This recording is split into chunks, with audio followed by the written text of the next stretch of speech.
Good evening, everybody. Welcome back to Exploring the Lord of the Rings. This is session number 103, and we are threatening, yes indeed, to get to the end of Frodo and Gandalf's conversation upon his awakening. But don't worry, I think we have some more ground to go back over tonight. I think we're not quite done with the one slide we barely finished last week. First, a couple quick announcements this week, just sort of procedural things. First, I have to sort of announce we're going to be, we've already posted this and I've updated people by email and stuff who are registered for the webinar session. But I have to cancel Mythgard Academy this week. So the second session of Sauron Defeated I'm not going to be able to hold that tomorrow. I'm going to have to hold that next week. So I will be back for that next week, but I won't be able to do it tomorrow. I discovered that I'm traveling on Thursday. I'm going out to Indianapolis to give a talk, and I am leaving a good deal. I discovered over the weekend I'm leaving a good deal earlier than I had originally thought I was. So I have to leave the house at like 4:30 in the morning. So probably teaching until like 1 a.m. is the night before is not really wise. So I'm going to have to cancel that because of my impending trip. But I'll be back for that next week, which means that this is my last broadcast of this week. There's going to be no Grifflet this week either because I'll be in Indianapolis. I will be back next week. Next week should have a full slate of regular broadcasts and including an extra bonus broadcast next week, which is Mythgard Movie Club, who will be talking about the Camelot film in celebration of the end of the Mallory class. So that's going to be on Thursday the 30th at 8:30 p.m. So I'm looking forward to participating there with a bunch of other Signum faculty and the Mythgard Movie Club folks. So that's going to be a lot of fun. The second thing, so first was no Mythgard Academy tomorrow. The second announcement, and this is kind of a general announcement. We've had a bunch of questions about this, so I wanted to kind of explain a little bit. Many of you won't even be aware that this was even an issue, but for a long time, for many years now, we've been posting most of my broadcasts not only on YouTube and not only on our podcast feed, but one of our other kind of publication avenues for all the stuff that I've been doing has been iTunes U. And we've been a big iTunes U user since way back near the beginning of iTunes U. We have stopped doing that. We've stopped uploading to iTunes U. We are discontinuing the use of iTunes U. And the primary reason for that is that the support of iTunes U within Apple seems to be diminishing. They just recently announced that iTunes U is no longer going to be available on any non-iOS device, I believe. So meaning like the already comparatively small audience that was using iTunes U is now going to be cut down even further.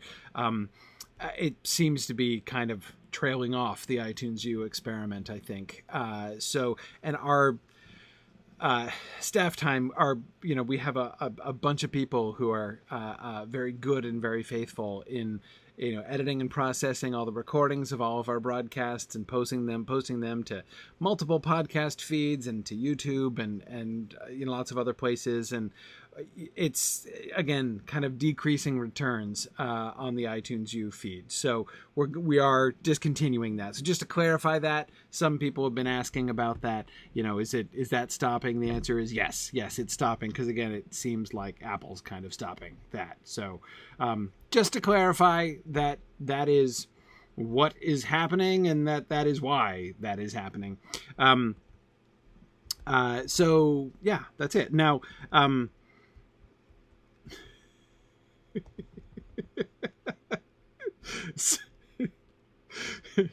sorry, okay, I'm laughing because all of a sudden my keyboard seems to be locked in Greek mode and I'm not quite sure when that happened. Okay, here we go.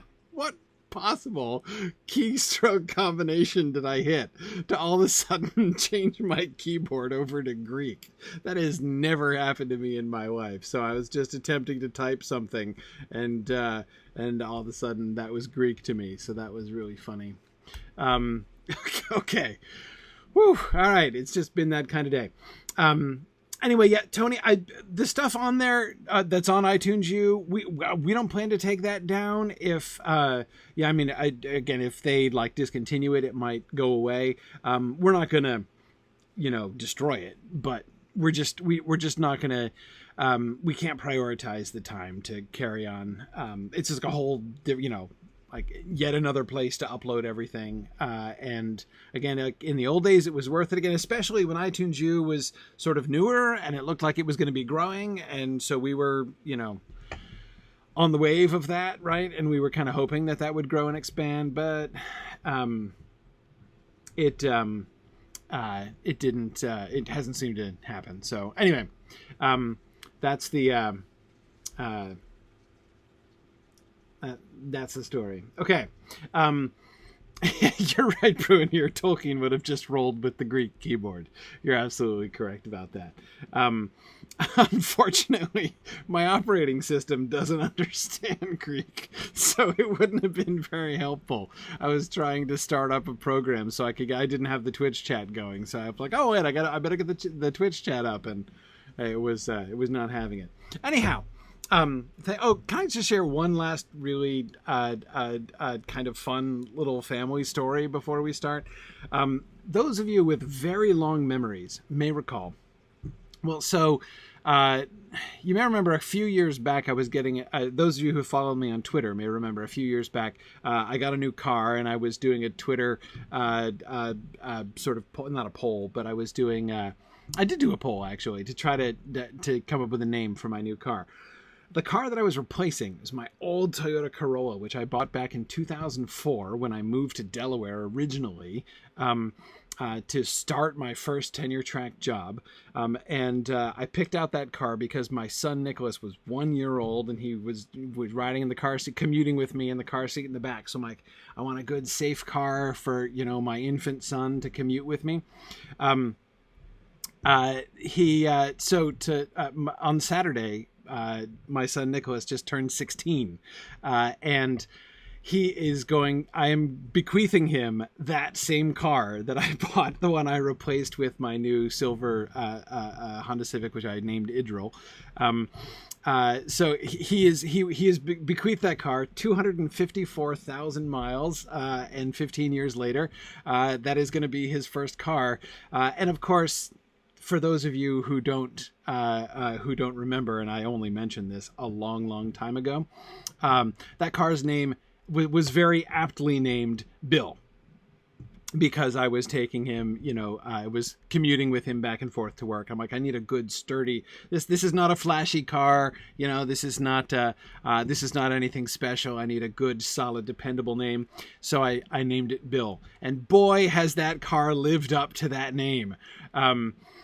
So anyway, so Bill, my old Corolla, gets his new owner, and it's pretty cool. So it's a really sort of fun moment. Of course, Nicholas still calls it Bill because when he grew up, like we've called him Bill for literally as long as he can remember.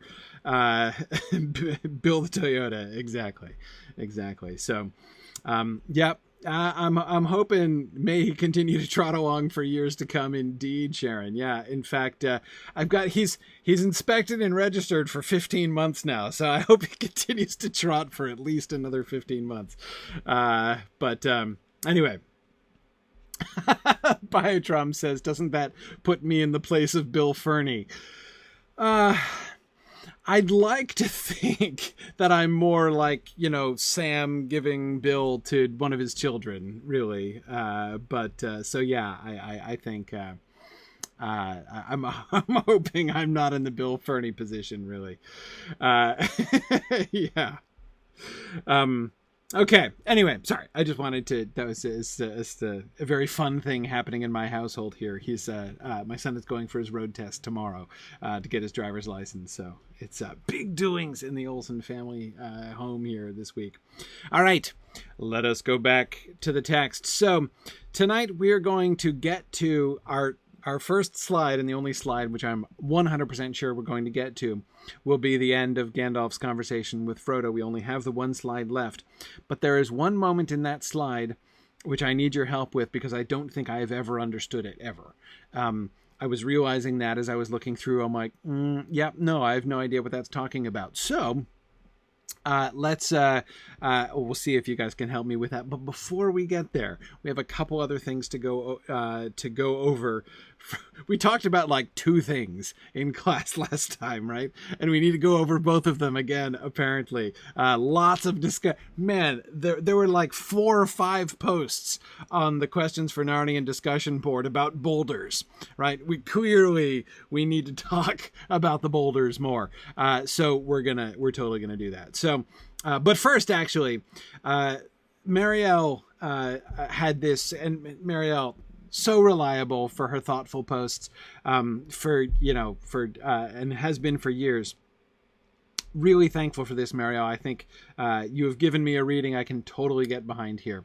Marielle says, instead of Glorfindel, so we're talking about what drove the horses mad. Instead of Glorfindel, I propose a separate cause of the madness, drawn from one of the professor's favorite lines of Tolkien prose. In The Return of the King, we will read, from all his policies and webs of fear and treachery, from all his stratagems and wars, Sauron's mind shook free, and throughout his realm a tremor ran. His slaves quailed, and his armies halted, and his captains, suddenly steerless, bereft of will, wavered and despaired, for they were forgotten. Truly, one of my favorite sentences in The Lord of the Rings. If the horses, captives from Rohan, broken in service to the Nine, are driven entirely or in large part by the will of their riders, then the distraction of the Nazgul by the fire, river, and wrathful elf lord might very well make the mounts steerless, bereft of will, and despairing. That, perhaps, is the madness which drives them into the raging waters. I love this theory. Love it. And Fourth Dauntless, I saw your note there. Fourth Dauntless was saying that he had proposed this or something very like this during class last time. I'm sorry, I missed it, Fourth Dauntless. It's easy I can't always read everything as it rolls by. So sorry for missing that. But and Tony, you're thinking this too? Fantastic. Yes, I think this is great.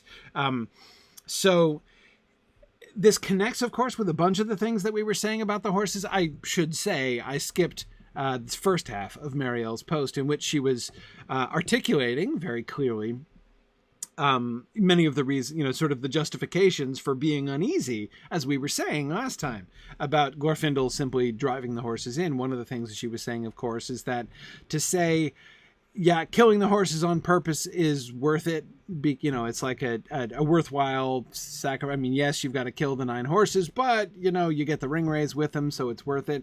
And she was saying that that's uncomfortable and should be uncomfortable because that's the kind of, the ends justify the means thinking, which the text so often counsels us against taking, right? I mean, that kind of thinking is, and I agree, generally taught against in the text. So yeah, I agree. I think that seems to me right. Again, now this doesn't mean that doesn't prove that Glorfindel hasn't done it, right? I mean, Glorfindel might here be guilty of something which, although nobody would like to hear the idea of Glorfindel being guilty of something, again, you can't rule it out, absolutely. However, this reading feels to me much more satisfying, right?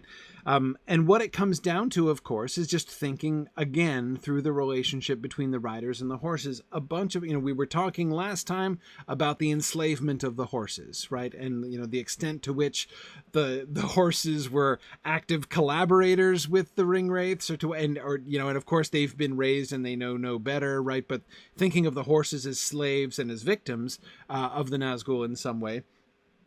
And that seems to me to make perfect sense.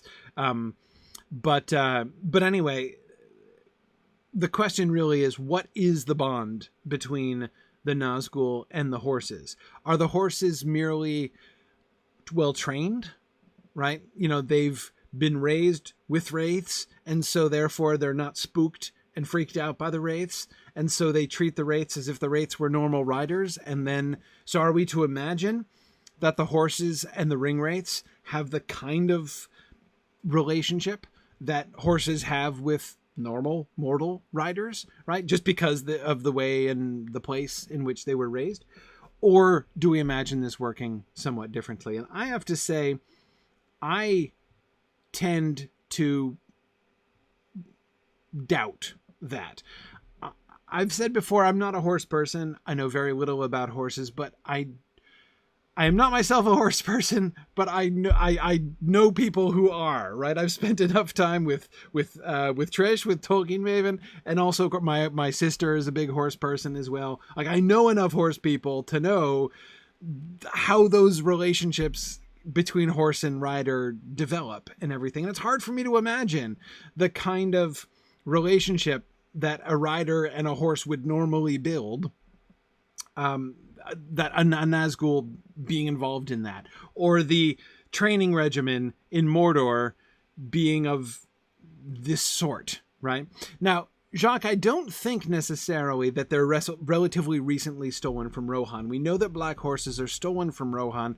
I had always assumed, though it's perhaps just an assumption on my part, that the black horses stolen from Rohan are used for breeding stock, so that horses can be raised from foals in Mordor and trained from the very beginning. So I would think it would be much more difficult. But, if what is happening here is not training so much as domination, right? If we think about the kind of, I was going to say positive, but that's too vague a word, the kind of constructive, the kind of collaborative relationship, right, that can subsist between horse and rider. Again, that's what I can't imagine Mordor training regimens encouraging, right? I would think that the horse training habits in Mordor are much more about enslaving the will of the horse to the riders. Yeah, and so, Tony, you're right. This reading does relieve the horses of any culpability in their service to Mordor.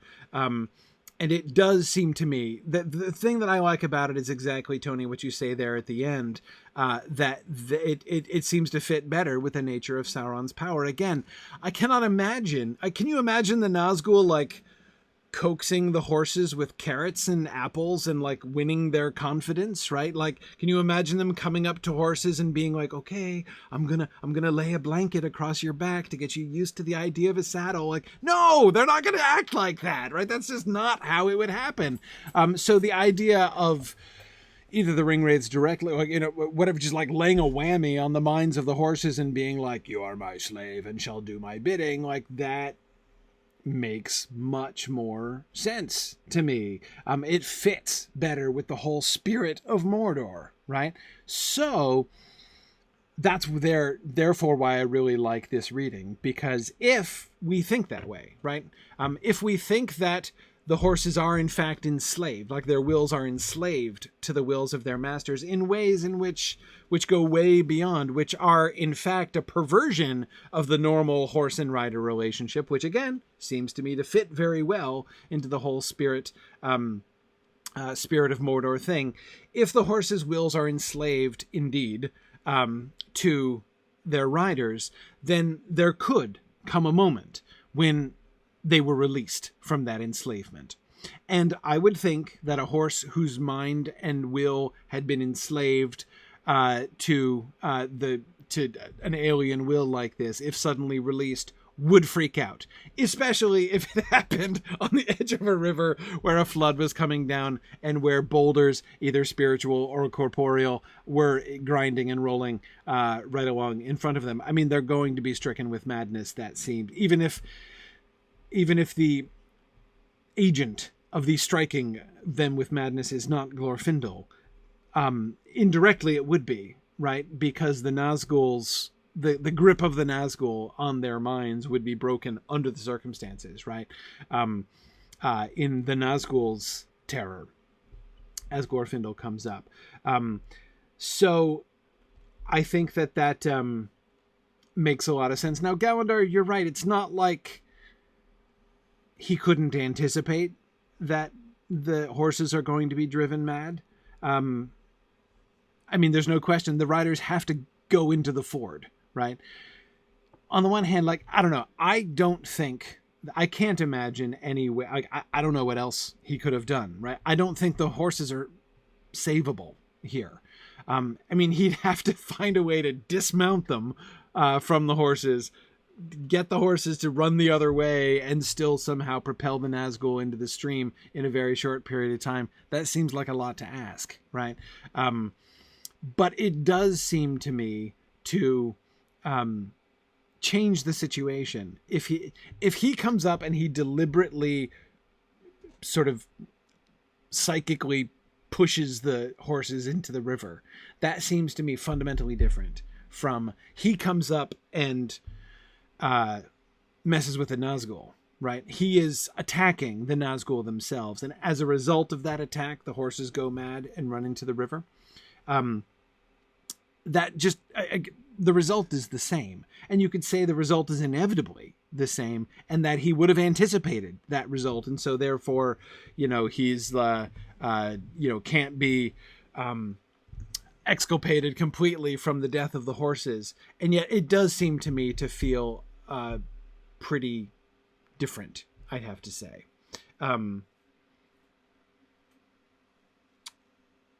Yeah. Fourth Dauntless points out that Glorfindel's plan explicitly requires that he be able to deal with any Nazgul left on the near bank. Yes, Gandalf mentions that. He knew that he would have to deal with any who didn't get washed away in the stream.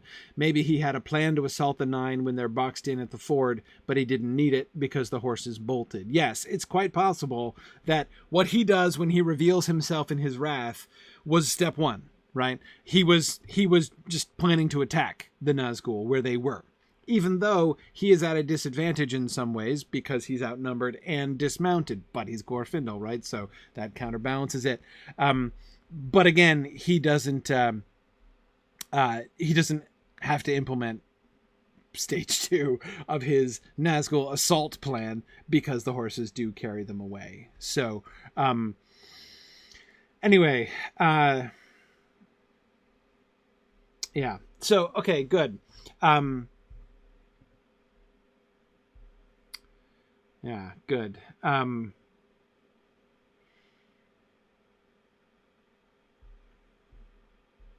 Yeah, we have digressed into a discussion about orcs and wargs here somehow. Hang on, I have a hard enough time keeping up with comments. That sounds like a discussion best probably taken to the discussion board because I certainly can't follow that. Anyway, okay. So, like I said, I love this theory. This seems to me to work. It seems to me to work in a lot of ways. It fits the facts that were given in the text, right? The horses being stricken with madness and doing what they do. It ascribes to Glorfindel what seems to me a much more acceptable level of culpability. I wouldn't necessarily say that he's completely exculpated here. Like, again, like at the very least the horses are collateral damage, and I think he's got to own that. But still, there's only so much, and this again, if we think about the Dominion thing and the effect of the horses on the breaking of the power of the Nazgul over them, I'm not sure those horses were salvageable. Had the horses escaped, had they not drowned, those horses, what would have happened to them? I mean, would they have been maddened permanently? I mean, you gotta think that those horses have been permanently messed up by the kind of spiritual damage that has been done to them by the Nazgul for who knows how long. Most of their lives, probably all of their lives, conceivably. So, yeah, that one element seems to me the key, which for me changes the whole analysis of this business with the horses at the ford. Assuming that the Nazgul did exert that kind of dominion over their horses, then I think even killing them, the horses, then seems to me to become more of an act of mercy at that point. Or at least, again, an argument is easier to make in that way, that even if he is culpable for the death of the horses, he was euthanizing the horses rather than merely destroying them as a means to an end. And that one key element, that element of the dominion of the minds of the horses by the riders, not only does it make very good sense with the spirit of Mordor and of Sauron and his creatures, but it also seems to me to fit the way that the Nazgul's horses are, like when Aragorn talks about the horses, right? Thinking back to that discussion in Weathertop, right, or after Weathertop, when he's explaining about how the horses can see, it leads me to think that, or rather, I can't help but think back to the fact that that statement makes it sound like the senses of the horses are more of a like a direct extension of those of the Nazgul. And remember at the time, and especially, of course, when we were talking about the crying out of the Nazgul when they crossed the road, one of the things that was troubling me there, especially, again, with the road crossing, which we talked about for a long time, was the question of communication. And what I was objecting to is the image of the Nazgul and the horses having a really positive relationship. This is one of the reasons why I was resistant to the idea that the horses were like alerting the Nazgul to the fact that they saw people crossing the people and another horse crossing the road. Not because I didn't think that the horses could do it or would do it, but because I couldn't imagine that kind of positive, constructive relationship, that close horse and rider bond between the Nazgul and the horses. But if the bond is not that positive bond, but instead a warped, evil, dominating version of that bond, then yeah, it makes a lot more sense. Exactly, Mad Violinist. If they're dominating the horses, they can make use of their senses much more directly than we were thinking before. So that, yes, that to me, that really changes matters, not only here, but earlier, I think, as well. Good.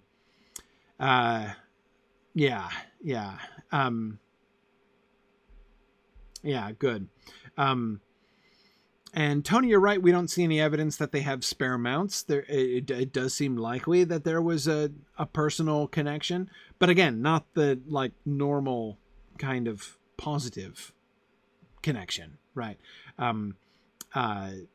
Quite likely back to one of dominance.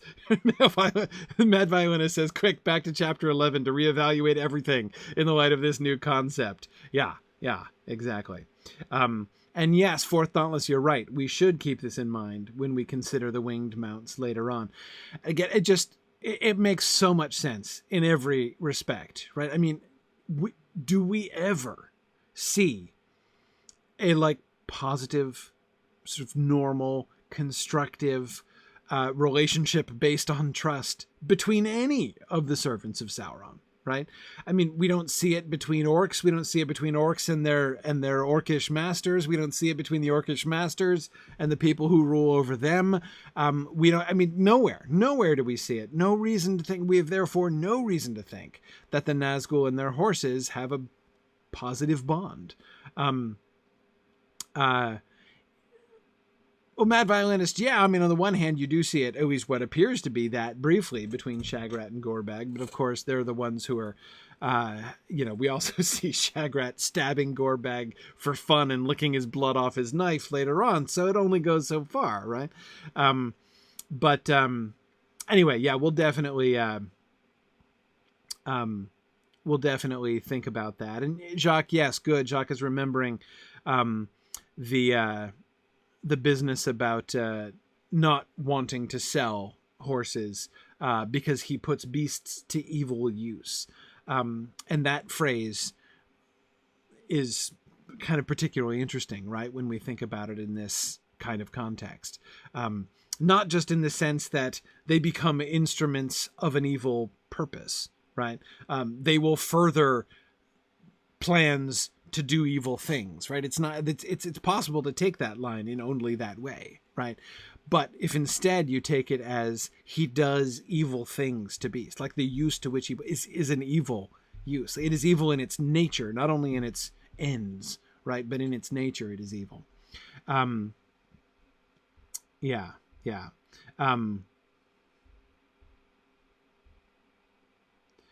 Yeah, good.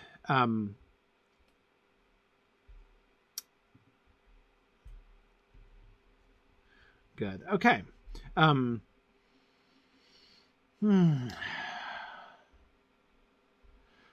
Winiecki is asking, do we think Morgoth and Sauron had a somewhat positive bond?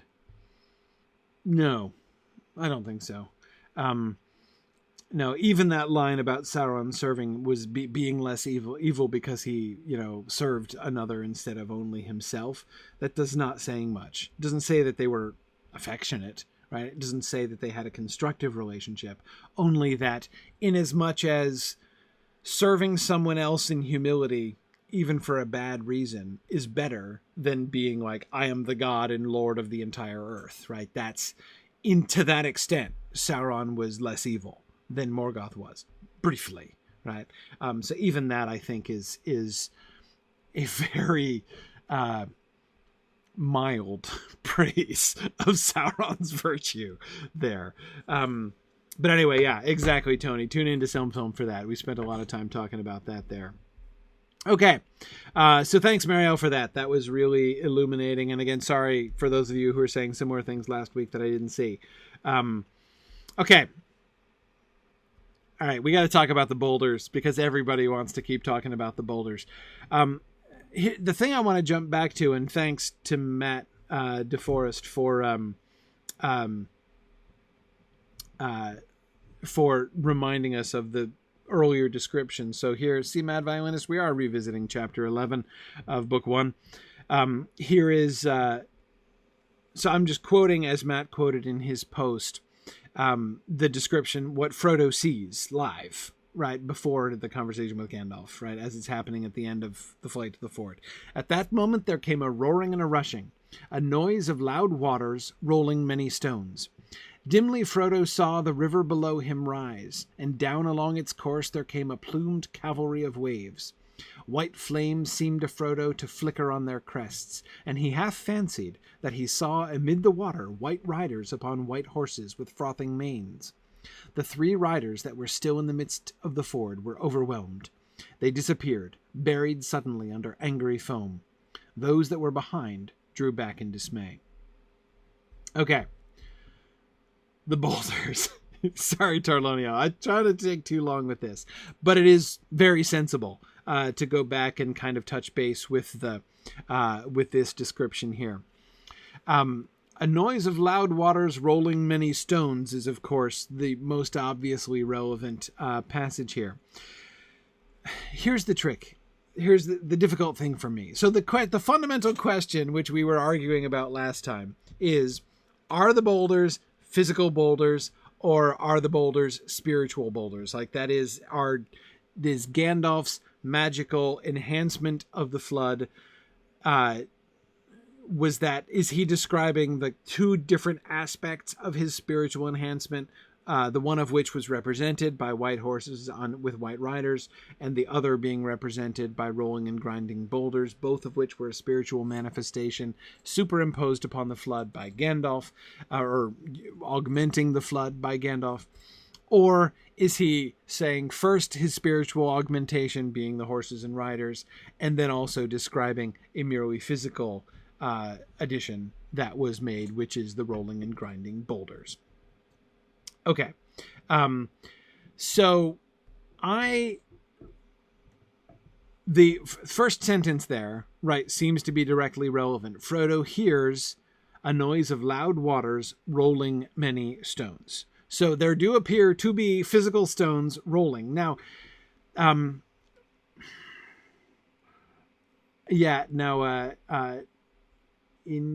Green Eyes, I'm not sure how to parse your name exactly there on Twitch. Or just a loud noise, right? I mean, this is a description of the noise. Remember that the name of this river is Loud Water, right? So that he hears loud waters, right? rolling many stones. It's called the Loud Water for a reason.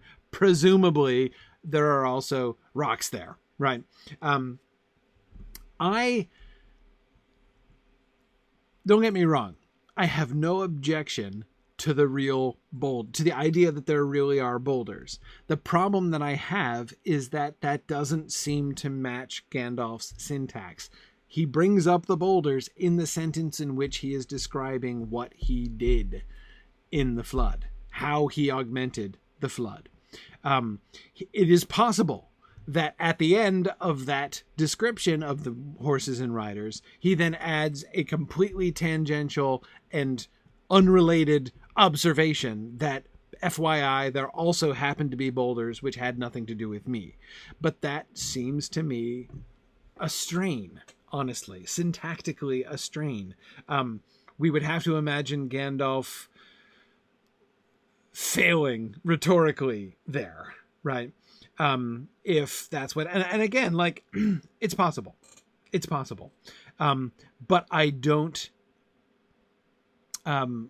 it seems to me, one way or another, the context of the sentence seems to me to make it fairly clear that Gandalf is taking credit for the boulders as he took credit for the horses and riders. That's why I had always leaned to the spiritual boulders argument or reading, because that fits better. I cannot see Gandalf physically chucking boulders into the river to have them rolled down. Yes, I can perfectly well believe there might be boulders rolling down with the flood in a perfectly normal and spontaneous way, just because of the rushing of the water down this mountain gorge. Yes, I can believe that would happen naturally, but that's not what Gandalf says. Gandalf takes credit for the boulders. That's my sticking point. If it weren't for that fact, I'd be like, sure, yeah, boulders rolling down from the mountains, no worries at all. But again, that's not how it happens. He takes credit for the boulders. And since he's taking credit for the boulders, it seems to me more likely that the boulders he is describing are spiritual rather than physical. And I don't think that first sentence proves otherwise. Rolling many stones. First, I would point out that the word is stones here, not boulders, right? Many rolling and grinding boulders. The grinding of boulders is different from the sound of loud waters rolling many stones, I would think.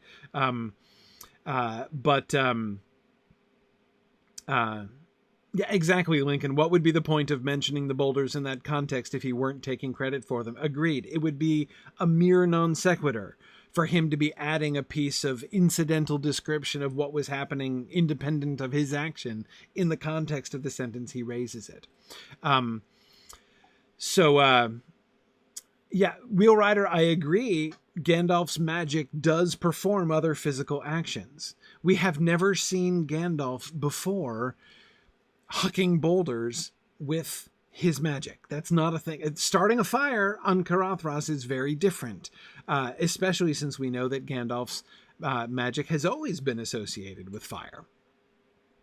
Again, I'm not saying it's impossible that Gandalf introduces real boulders or like does something magically in order to dislodge boulders and encourage them, therefore, to roll down. Yeah. So, yeah, I don't know. Again, those of you who are saying I don't see any reason to doubt the presence of real boulders, me neither. And again, my only question is based on why does Gandalf talk about them then? Why does he introduce them in the context of his sentence in which he's describing what he added to the flood? And again, it just doesn't seem to me to fit. I don't know why he would do that. I don't know how he would have time to do that. It doesn't feel right to me. I don't feel confident in that. The idea that that it's an incidental remark, and that this is Gandalf just like wandering and introducing a non sequitur is to me more satisfying than the idea that he was like somehow magically zapping boulders and dislodging them from the bed of the stream. That does I can't get behind that. I just can't. It doesn't seem to fit at all with Gandalf's magic and the kind of thing that Gandalf does. So I don't buy it. I don't buy that, and I don't think I'm gonna buy that. Again, no objection to the presence of incidental boulders. That just doesn't seem to be what Gandalf is saying there. So now, Ambrosius Aurelianus, that I could conceivably get behind. So Ambrosius Aurelianus is suggesting this this reading that he added to the strength of the water, and the natural result of the additional strength to the water was the dislodging of boulders, which were then rolled grindingly down the river. Okay. Yeah, again, Jacques, as I keep saying, I'm not trying to say that real boulders are implausible. I'm only saying that the way that Gandalf talks about them, it doesn't sound like that's what he's talking about. Ambrosius Aurelianus's reading does satisfy one element of that, right? If Gandalf is saying Elrond's role is to command the flood, right? So the flood happens because Gandalf commands it, because Elrond commands it, because of Elrond's authority, right? Gandalf then, through his own will and his own power, augments the flood. This augmentation takes a visible form, which he thinks that Frodo might possibly have seen, knowing, I believe, the spiritual state that Frodo was in at the time. And a couple of you were talking about this on the discussion boards too, and I totally agree with that. That when he says, you might not have noticed, he's also, by that implying, it's possible that you did notice, right? But you were kind of out of it at the time, so I'm not sure whether or not you actually did. But it was there to be seen, and your eyes could certainly have seen it at that time. There were horses and riders, and of course the original passage in the Flight of the Ford, as we were looking at, does in fact, Frodo does see that, right? He sees the white flames, and he half fancies that he saw white riders upon white horses with frothing manes. By the way, I totally understand why the Peter Jackson special effects team in the Lord of the Rings film actually had the foam of the river. That looked really cool. I really liked how that came out in the Lord of the Rings film. I thought that was a fantastic visual effect, but that's obviously not what Frodo sees, right? What he is seeing is something with spiritual sight superimposed upon the floodwaters, right? The floodwaters themselves look like floodwaters. He is half fancying that he sees this amid the water, right? White riders upon white horses.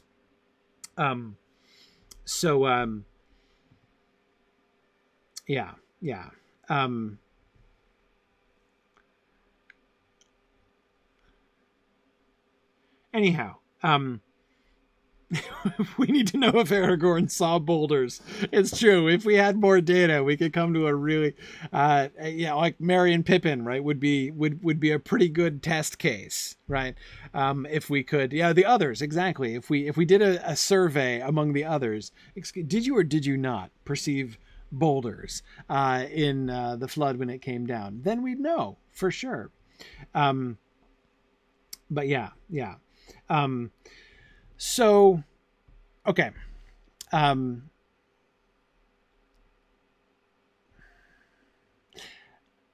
Aurelius Ambrosianus, I'm thinking that your reading is the best compromise reading I can think of. And it could explain... Okay, so here's the other thing, and here, Cecilia, I'm coming back to your point. And I was saying something like this last time. I'm going to the end here. There we go. Here's our passage from Gandalf. Again, if we look at the syntax, and again, this is the point that Cecilia was just making. If I may say so, I added a few touches of my own. You may not have noticed, but some of the waves took the form of great white horses with shining white riders, and there were many rolling and grinding boulders. Now, the point that Cecilia is pointing out is that we have some kind of... you can see some ambivalence in the syntax here. On the one hand, he is clearly including the rolling and grinding boulders in the list of things that the few touches that he added, right? Few touches of my own, right? White horses with shining white riders, many rolling and grinding boulders, right? He's explicitly taking credit for both of those things, right? Those are the touches that he added. However, as Cecilia points out, the syntax is not the same. He describes the waves, the form of great white horses with shining white riders, a clearly sort of magical spiritual effect, right? And there were many rolling and grinding, but the there were is different. Like, that sounds different. It sounds like it's in a different case, right? Exactly. So Harnith, that's exactly the argument for the spiritual boulders, right? If we say, I added spiritual touches to the flood, I added the force of my own power to this flood, and that took the form of horses and of boulders, right? But you can see there, but they're not parallel. They both come after the colon. They're both explicitly the touches that he added, but there is a lack of parallelism between them, which could justify them them being different in some way, right? But Ambrosius Aurelianus, this is where we come back to your point. For a moment, I was afraid that we had let loose too fierce a wrath, and the flood would get out of hand and wash you away. Notice the we had let loose too fierce a wrath, right? So the two of them, Elrond commands the flood. Gandalf he augments the flood, right, with his own power. And between the two of them, they have let loose a wrath, a fierce wrath. There is great vigor in the mountains that come down from the snows of the misty mountains. As if the wrath, of course, is itself the waters, right? The river itself has wrath, right, which is being unleashed by Elrond, commanded by Elrond and augmented by Gandalf. So, if the boulders could, I would concede spiritual or physical boulders if the augmented wrath of the river, right, is such that it now is, instead of just dislodging smaller stones like a smaller flood would, like, again, it's the connection to the next sentence, right? For a moment, I was afraid that we had let loose too fierce a wrath, right? I think that's to me, that works much, much more, right? It makes sense of both things. It makes sense of both the inclusion of the boulders and the touches that he added, right? And the non-parallelism between the horses and riders and the boulders in his statement, right? I don't see Gandalf zapping boulders. I just don't. Do we see Gandalf ever perform an act of telekinesis, large or small? Ever? I don't think we do. Do we? Am I forgetting an act of telekinesis we've seen Gandalf break? Just his magic doesn't seem to work that way. So yeah. I don't think that.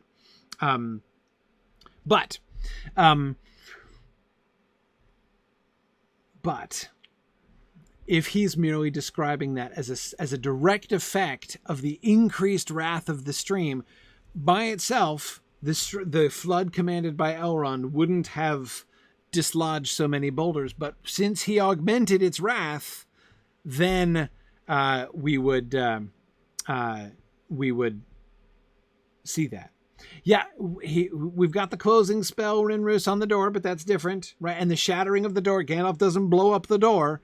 The door shatters as a result of the conflicting wills of Gandalf and the Balrog, as we'll see, pretty soon. Denethor's sword.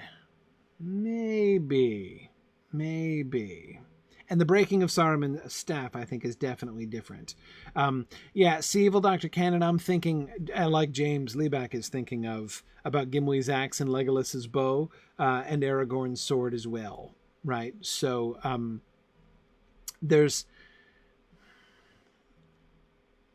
Yeah. Anyway. Yeah. Okay. So... Okay. I would accept Ambrosius Aurelianus's reading. That seems to me to make a lot of sense. That seems like our one hope for a single reading which will unify all of the threads here. Why Gandalf would make credit for it, why those clauses would be non-parallel, and how it fits as a thing that Gandalf would do. Yeah. Oh, it is much easier to call you Arthur. Definitely, as I know that's what Ambrosius Aurelianus is a reference to. So sometimes when I refer to you quickly, I do quite enjoy calling you Arthur for short. But yeah, see, no, but Evil Dr. Cannon, it's not a compromise exactly, you see. What I was looking for was a reading which fits all of the evidence. And neither the purely spiritual boulders, nor the purely physical, incidental, organically rolling down with the flood boulders, to me, satisfies. None of those, I think, really satisfy. There are totally unexplained bits. Arthur's reading there doesn't fail in that way. To me, it kind of checks all the boxes. I think it fits with everything. Even going back, a noise of loud waters rolling many stones. Notice the flood's not there yet, right? It's coming. And the idea that the loud water, it's called the loud water, remember, rolling stones is like the beginning. And when the full flood comes down, it's going to be rolling boulders with it because its wrath has been augmented by Gandalf. Here's another thing. I've been saying I've been discontented with the idea of Gandalf dislodging physical boulders because it's unlike his magic. Here's something that is like his magic. Remember what Gandalf mostly does? Yeah, like fires and stuff. Sure, he does that. But that's one of the physical things that he does. His primary magic, or at least the concept of his magic that is going to be developing as we were discussing a little while back. One of the patterns which is going to begin to emerge, which Tolkien is going to talk about in the essay on the Astari, is the encouragement of the spirits of people, right? The inspiration of people with positive desire and will to resist, right? That, it seems to me, is the magic that he is doing here, right? His, like the superimposition of the horses and riders seems to me a kind of a direct thing, right? He is like, that's his own will kind of riding with the flood, right? But there is a spirit here to be encouraged, to build. Exactly, Karita. He encourages the water. That's exactly it. It's not the spirits of the boulders, Evil Dr. Cannon. I think it's the spirit of the river. Right? Again, back to the passage. There is great vigor in the waters that come down from the snows of the misty mountains. Right? One thing to keep in mind. Tolkien, we've seen this with Goldberry, as Druid's Fire was just alluding to. We know there are spirits that animate natural features, right? This is a thing in Tolkien. And what's more, we have lots of reasons to believe, especially for those of you who have been following along with our discussions of, our read through of the History of Middle-earth series in the Mythgard Academy, which we've just returned to now with Sauron Defeated Volume 9, the class I unfortunately had to cancel for tomorrow, but we'll be returning next Wednesday, is we've just been finishing the history of the Lord of the Rings. So as we've been looking through the development as the story has grown, one of the things that we saw and we're talking about in the early drafts is that this element, the elements of like there being spirits dwelling within parts of the world, right, of the natural world that they're going through, was much more prominent. A bunch of those parts get taken out. One of the ones in particular that we were talking about was that passage in Eregion, which we'll get to soon, when Legolas is talking about the stones, right, talking to the stones in Eregion and hearing what they have to say. In the earlier draft, in the first draft of that passage, as they're going through Eregion, he speaks much more explicitly about communing with the spirit. He's like, the reason he says that, like, remember when he says like this land is unknown to him of the Sylvan folk, right? What he says in the original draft is the spirits of this land are unknown to us, right? I can't get the spirits of this land to talk to me like I could get spirits of a forest to talk to me, because I'm like this with forest spirits, but these like open plain rockland spirits, like they're weird. Like I don't get them and they don't get me, right?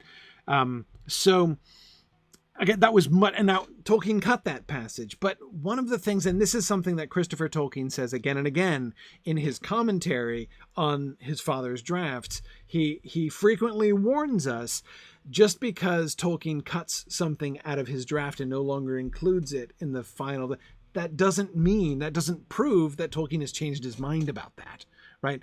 He often will remove references to things which we have evidence to show that he is still happening in his head, right? And I think that this is one example of those kinds of things. No, he kind of dials down that passage with Legolas and the spirits of Eregion. But remember, that passage comes a little while after, hanging out in the house of the River Daughter, and only a few pages before we're encountering the spirit of Carathras, right? Who is doing all these things. So anyway, I exactly, Tony. I think it's more a case of him being less explicit and more implicit as he moves forward, which is definitely a trend that we see in his drafts and in his revisions. So, that being said, I think when Gandalf says there is great vigor in the waters that come down from the snows of the Misty Mountains, I think that it seems to me not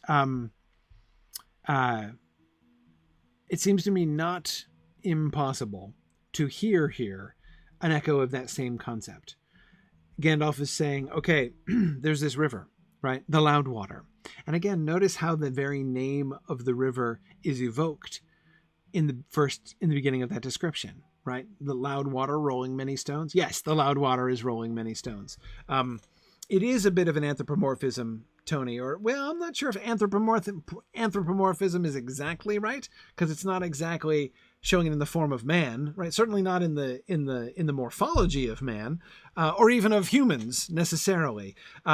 But definitely thinking in terms of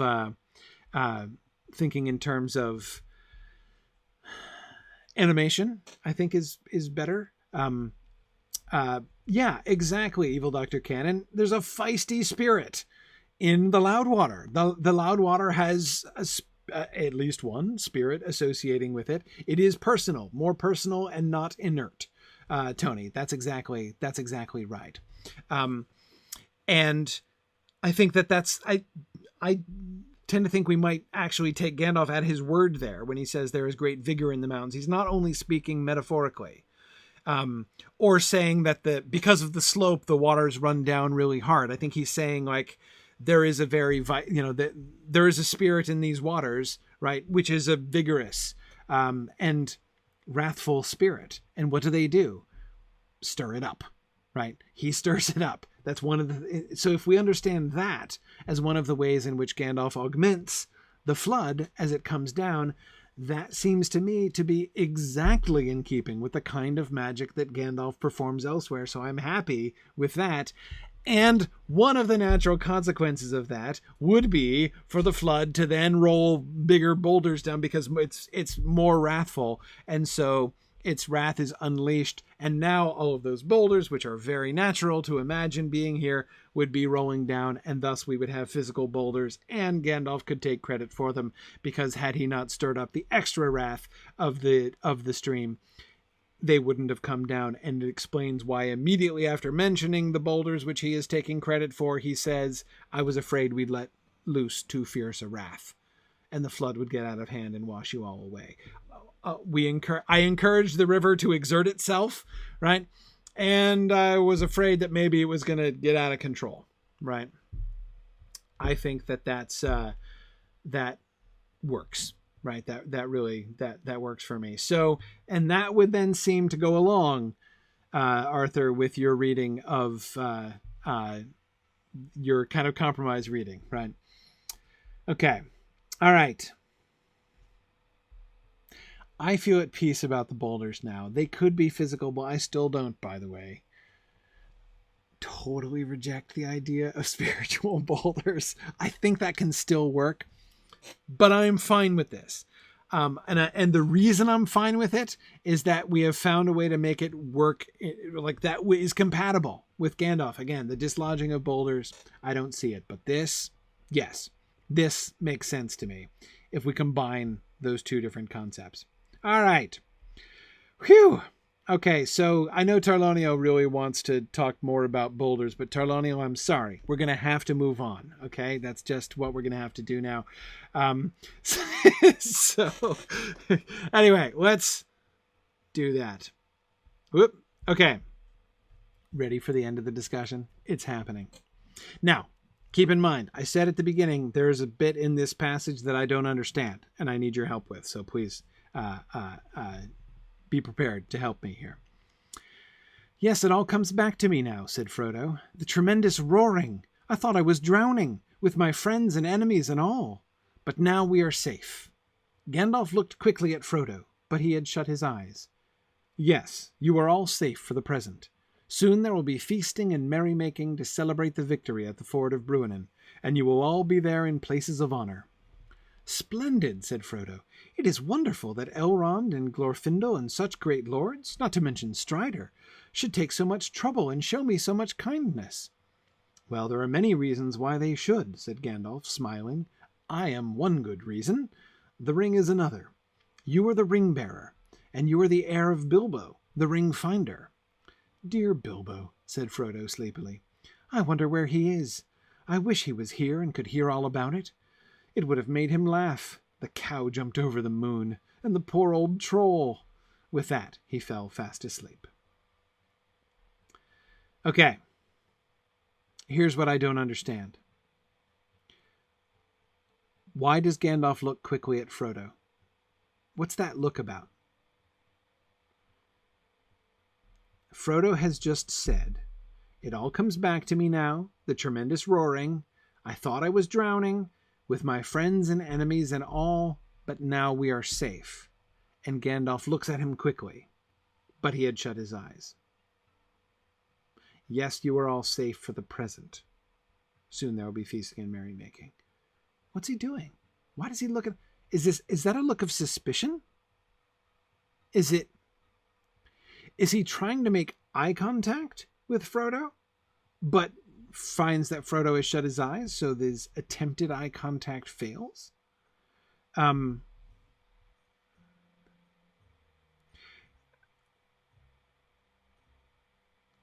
Is he looking quickly at Frodo? Is he doing a double take because he's reacting to what Frodo... He's clearly reacting to what Frodo said.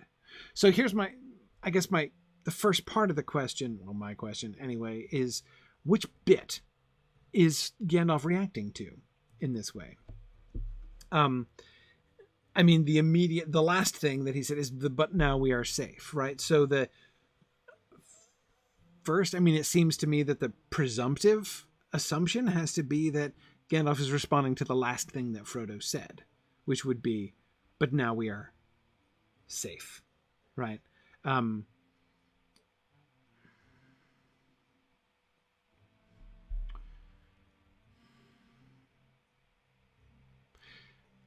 Is it because he's wrong?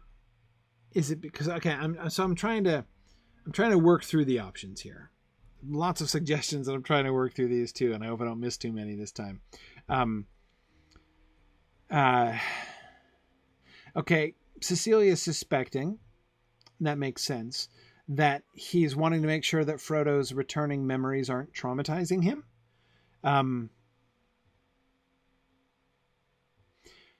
Right. Cecilia is, of course, reminding us that Gandalf, had risked the story without the advice of Elrond, right? So he was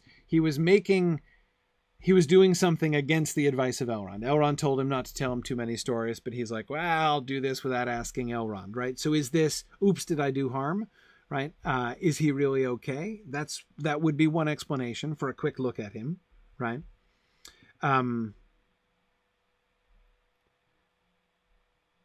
Yeah.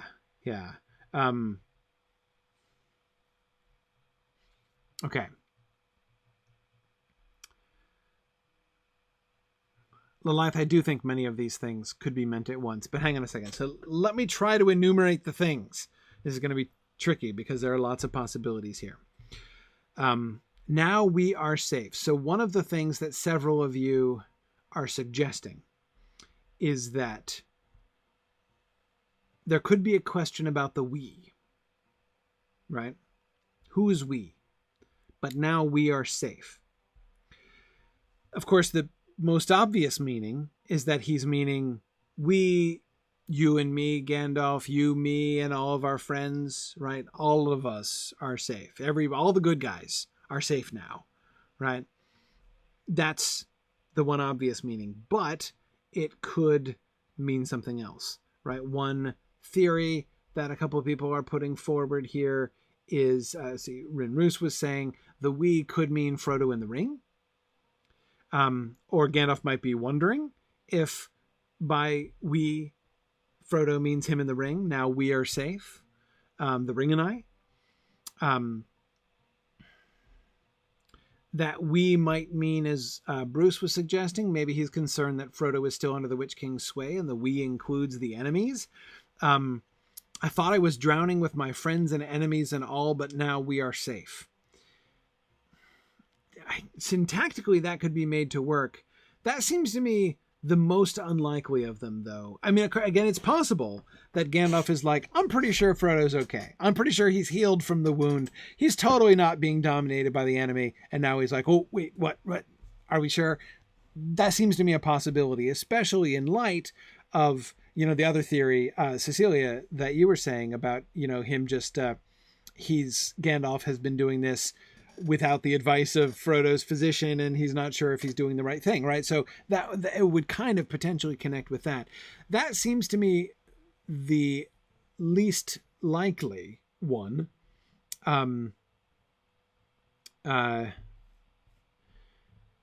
Yeah.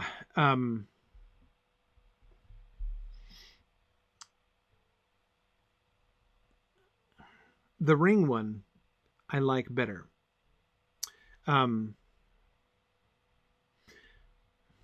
Here's why I like that better. It would seem to me more to justify the quick look.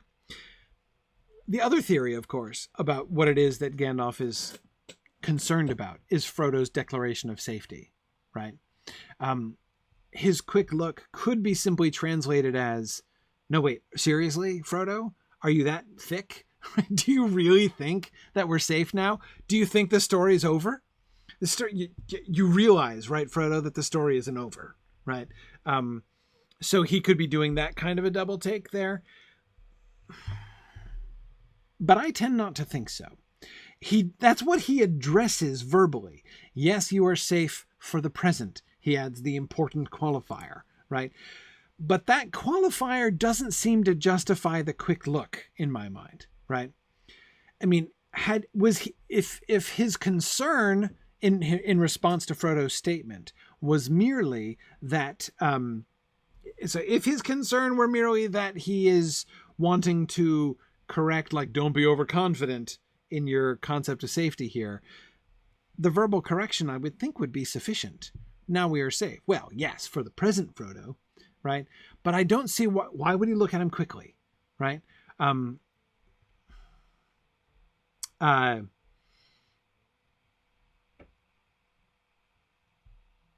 If he were to have a sudden grounds for concern that Frodo was more deeply under the influence of the ring than Gandalf had thought, that would justify the quick look. Remember how he, looking carefully at Frodo, has been Gandalf's mechanism for ascertaining his level of connection to the ring for years, right? Remember back in chapter 2, right? He would show up after a few years and he would look carefully at Frodo and ask him questions about his health and then go away, right? So this idea of, hang on a second, I got to look again to see that. The idea of that being connected to the ring makes a great deal of sense to me. And the thing that several of you are saying, and it makes a lot of sense, Gollum uses we a lot, right? That's Gollum's mode. If Gandalf has a brief twinge, again, there is a perfectly normal explanation for Frodo's sentence, right? Frodo's sentence is not strange. That's the thing that I think makes this sentence kind of jump out a little bit, makes it feel a little bit odd, is that it seems like a potential overreaction by Gandalf. Now we are safe. Yeah, me and my friends, obviously, right? What did you think I was talking about, Gandalf, right?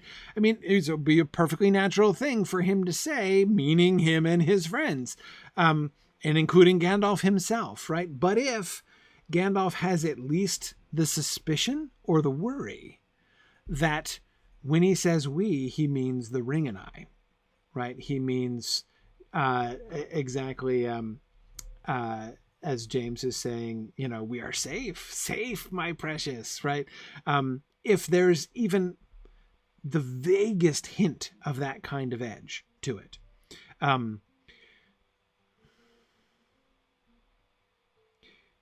Here is the other thing. Yeah, good. Karita is saying a good reason to think it's the ring is the pronoun shift. He's saying I thought I was drowning with my friends and enemies and all, but now we are safe. Now, again, Karita, you could say, like, he just mentioned his friends. So I and my friends are safe, though not the enemies, right? Enemies less safe. My friends and I, we are safe. Again, it all makes sense. It all makes sense normally, but it could potentially have that. So the question is not, is that what Frodo is really saying? I don't think it necessarily is. It just seems to be Gandalf's concern that Frodo might be saying that or thinking that, and he's double checking, right? Especially since Gandalf has to be concerned. Frodo, it's not just the amount of time that, and you're certainly right, Tony, to point out he's had it for 17 years. There's lots of reasons to, and Gandalf proved that it has a hold on him, right? In Bag End, when Frodo couldn't chuck it into the fire, he knows that the ring has a hold on Frodo already. He's proven that empirically already, but he's put it on, right? He's been wearing it in times when he shouldn't. Gandalf is going to know enough to know that Frodo, in putting on the ring, in the times that he has put it on during his journey, has done so giving in to the will of the ring, right? He has succumbed to the temptation of the ring on multiple occasions. And that's a slippery slope, and Gandalf knows that, right? So I definitely think that this has got to be a concern in Gandalf's mind. Here is here's another piece of evidence to support the ring theory. Look at where look what's on Gandalf's mind right after that, right? In response to Frodo's comment about how wonderful it is that people are showing him so much kindness, he says, there are many reasons why they should. I am one reason, the ring is another, right? Now, again, you can say, well, of course, naturally, Gandalf is thinking about the ring. But notice how he here, and I think, Zephin, was it you who was pointing out that this is the very first time that the word ring bearer has been used and applied to Frodo? You are the ring bearer. Gandalf names him here, the ring bearer. And notice it really is a name. It really is a title that's being attached to him, as is clear from the title that he then gives to Bilbo. You are the heir of Bilbo, the ring finder. Remember Gandalf's naming Bilbo a burglar back in chapter 1 of The Hobbit, right? If I say you are a burglar, then a burglar you are, or will be when the time comes, right? Gandalf naming somebody has significance, right?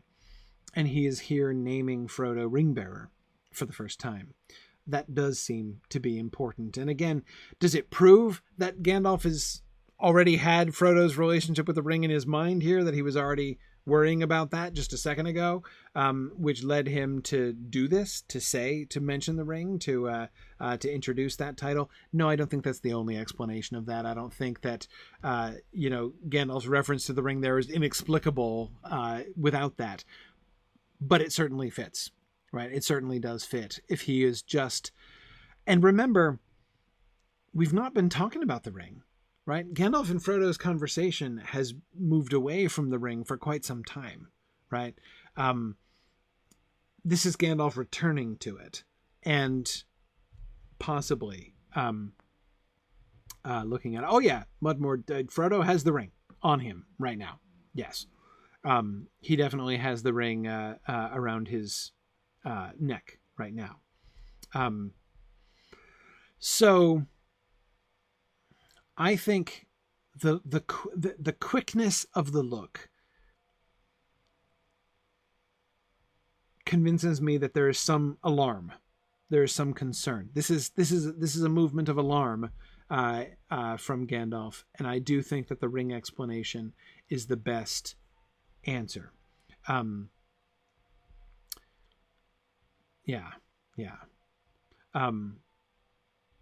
Interesting. Cecilia is pointing out that Gandalf does not reciprocate Frodo's we, right? When Frodo says, now we are safe, Gandalf doesn't say, yes, we are safe for the present. He says, you are all safe for the present.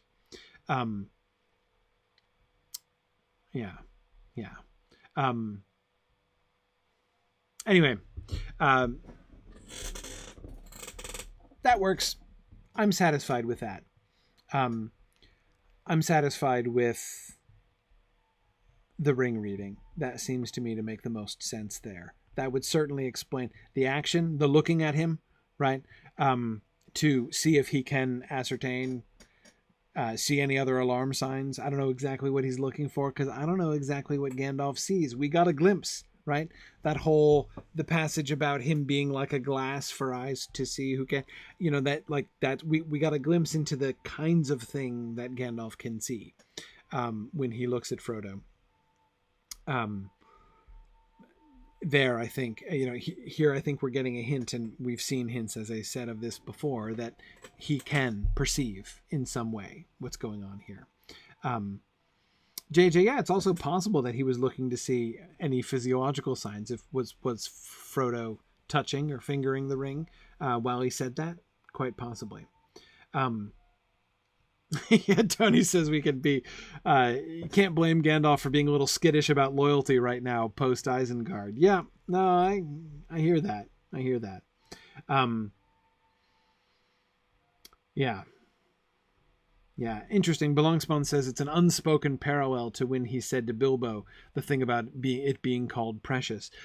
Exactly. We have seen an example already of a long-running ring keeper, right? Not named ring bearer, reverting to Gollum's speech, right? By calling it his precious, Gandalf has reason to think that using the same kinds of terminology that Gollum uses about the ring is a very bad spiritual sign, right? So, yeah, and this is obviously much less advanced, right? He's not actually calling it my precious, but again, it's it would be an early warning sign that Gandalf would want to be very sensitive to. Yeah, good.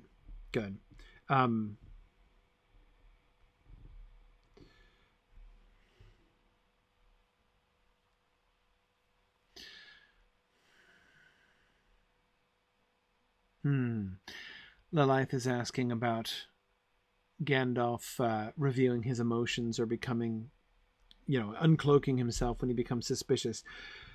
So first of all, the uncloaking with Bilbo, I do not think is an expression of emotion on Gandalf's part. That is him exerting his power against the power of the ring. He is helping Bilbo, as he explains to Frodo, right? It took, that how it took all of his power to help Bilbo get to the point where he could leave the ring, right? That's why he's not like getting ticked off and being like, all right, the gloves are coming off, Bilbo, I'm going to uncloak myself because I'm so mad. That isn't. Now, he does say it will be my turn to get angry soon, right? So he does talk about getting angry, and goodness knows that Gandalf is generally cranky quite often, right? So I'm not at all saying that Gandalf always has his emotions under tight control. I'm just saying I don't think that the uncloaking is an expression of anger there. Yeah, exactly. What's your name there? Right.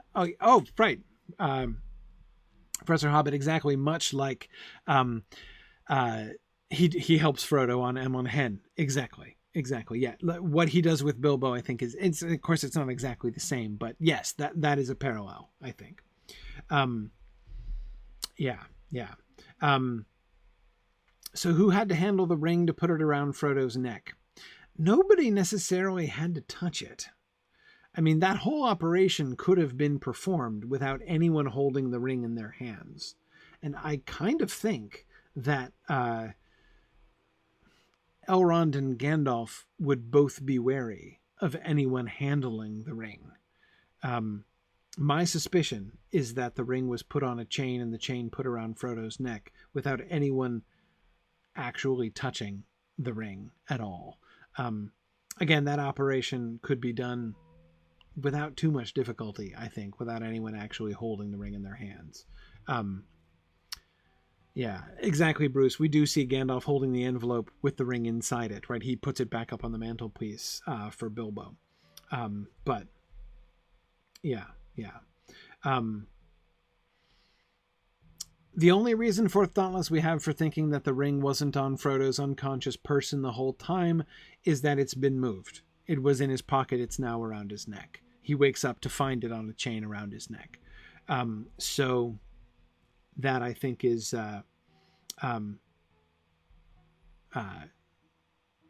yeah. How do you thread a chain through a ring without holding the ring? Easily, right? All you need is like a, get like a knitting needle or something, right? Put it through, hold the chains on either side. Tongs, absolutely, right? Tongs in a hazmat suit. Yeah, no, you could totally do it. Wouldn't be hard. It was on a chain already, remember? He had it on a chain in his pocket. The chain is now around his neck, so it could be as simple as cutting the chain out and then like attaching the chain to another chain and then putting it around his neck. Like it could be on the same chain, so all they had to do was hold the chain. Again, I'm just saying, it's possible that they didn't. It just seems to me, right? Putting myself into Gandalf and Elrond's position and remembering Gandalf's reluctance to hold the ring, to take the ring from Frodo. Certainly, he's not going to take possession of it. And he won't hold it for Bilbo, right? When Bilbo asks him to hold it either. And there is a new chain, Tony. So I do think they threaded a new chain through the ring. But again, I just don't think anybody touched it, or had it in their possession. So anyhow, yeah, and you're right, likely about Gandalf did hold the ring in Bag End. That's how it got in the fire. Remember, Frodo couldn't chuck it in the fire, but Gandalf did. So I don't think it's, if we imagine this as some kind of, contagion that spreads through skin contact, I think we're thinking about it wrong. But nevertheless, I don't think that they would probably want to take too many chances with it. That was different. When Gandalf just takes it and chucks it in the fire, what matters is the sort of status of the ring. Like when Bilbo says, "You had better take it and give it to Frodo," Gandalf says, "No way, man." Right? Why? Because if he had accepted it, then he would be holding the ring, right? He would have the ring. He would be in possession of the ring briefly and with the intention of handing it off, right? But he would have received the ring himself. That's a big deal, right? He doesn't do that. The same thing is not true. Remember Gandalf's words? He doesn't, Frodo's not handing the ring off to him when Gandalf holds it briefly, chucking it into the fire in Bag End, right? He doesn't do that. Exactly. There's something about possessing it or owning it. And here's the other thing. So think about the position of whichever elf it was who put the ring on its new chain. Exactly, Tony. It is all about will and intentions. That is super important. So if somebody took the ring off of Frodo's body in order to put it on a new chain and put it back around his neck, right? That's not a good look. I am taking the body, I am taking this ring off the unconscious body of the hobbit who has it. That's not a great look. Again, they're only doing it just in order to put it on a chain. But again, I would think they would be careful about that. I would think that Gandalf and Elrond would be a little bit concerned, lest anyone, because you could argue that was taking possession of the ring. Remember, Gandalf didn't want to do it even briefly, just to hand it off to Frodo. And so even to say like, no, I'm totally giving it back in just a second. I'm just putting it on a chain, right? Still, nevertheless, it's taking it. It's accepting it, right? Yeah, there would be a risk of ring-induced monologue in that scenario. Yeah, a small risk, perhaps, but I think a non-zero risk. So I think the thing that, so this is why myself, I do imagine that it is like taken out of Frodo's pocket on the chain, right? And then like threaded through the chain and then immediately put around Frodo's, so that like nobody says, hang on, give me the ring so I can put it on a chain, right? It may seem semantic, but as Tony said, it's all about the will and intentions matter tremendously when it comes to the taking of the ring. So yeah, I definitely think that's, we're not told anything about how that happened, but kind of trying in my imagination to reconstruct what must have happened, I'm kind of thinking there was a very cautious operation there, and it probably didn't actually involve hazmat suits, but kind of something like that.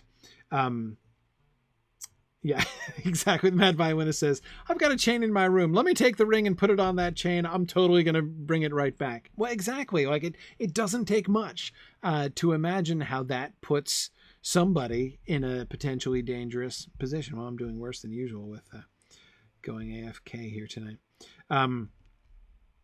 Yeah. So I do think it would be better not to take chances, because again, it's not about tongs, needing tongs again, because it's not about like it's an infection, it's a biological infection that will hit you if you touch it with your fingers. It's all about the will, it's all about the intentions, and so the crucial thing, I think, would be that nobody took possession of the ring even briefly. So I do think Druid's Fire is arguing that Elrond might have done this himself. Yeah. Well, Scudo, I'm not saying I don't think they would be at all concerned about physical contact. Again, when I imagine this scene, I do imagine them avoiding physical contact with the ring. But not because it's infectious, but rather because if you pick up and hold the ring in your hand, then even for just a few seconds, you are the possessor of the ring. You've taken it off of Frodo's body.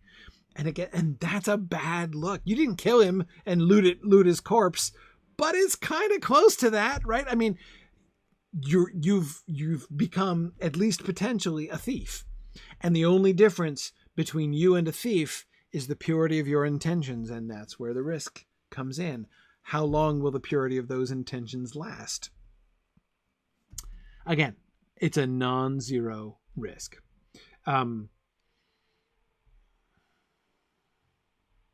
Yeah. No, I'm not arguing that I don't think that Elrond would be up to it. But remember, don't forget the crucial element. The more powerful you are, the more vulnerable you are to the ring. Elrond is very powerful. Elrond is a very has at least as great, spiritual status as anybody in Middle-earth, but that makes him more vulnerable, not less, to the ring. Much better. Elrond would be one of the last people, actually, I would ask to do this job. If it were me, I would have. Somebody had mentioned this before. Fourth Thought was just saying it again. I'd have had Sam do it, frankly. That seems like by far the best move, spiritually speaking, the wisest move. Asking the lowest schlub in Rivendell, as both Bruce and Karita are suggesting, also seems like a much better plan than asking Elrond to do it. Anyway, yeah. Okay. So, by the way, in retrospect, I can't believe this was not a Lotro quest. This is exactly the kind of thing that Lord of the Rings Online is so good about introducing as a quest line. Something happens off stage that we only hear about later on. The player characters almost always are involved in those things, right? How did we not end up helping with the chain that the ring gets put on, right? Oh, come on. That's a missed opportunity, right? Oh, well. Yeah.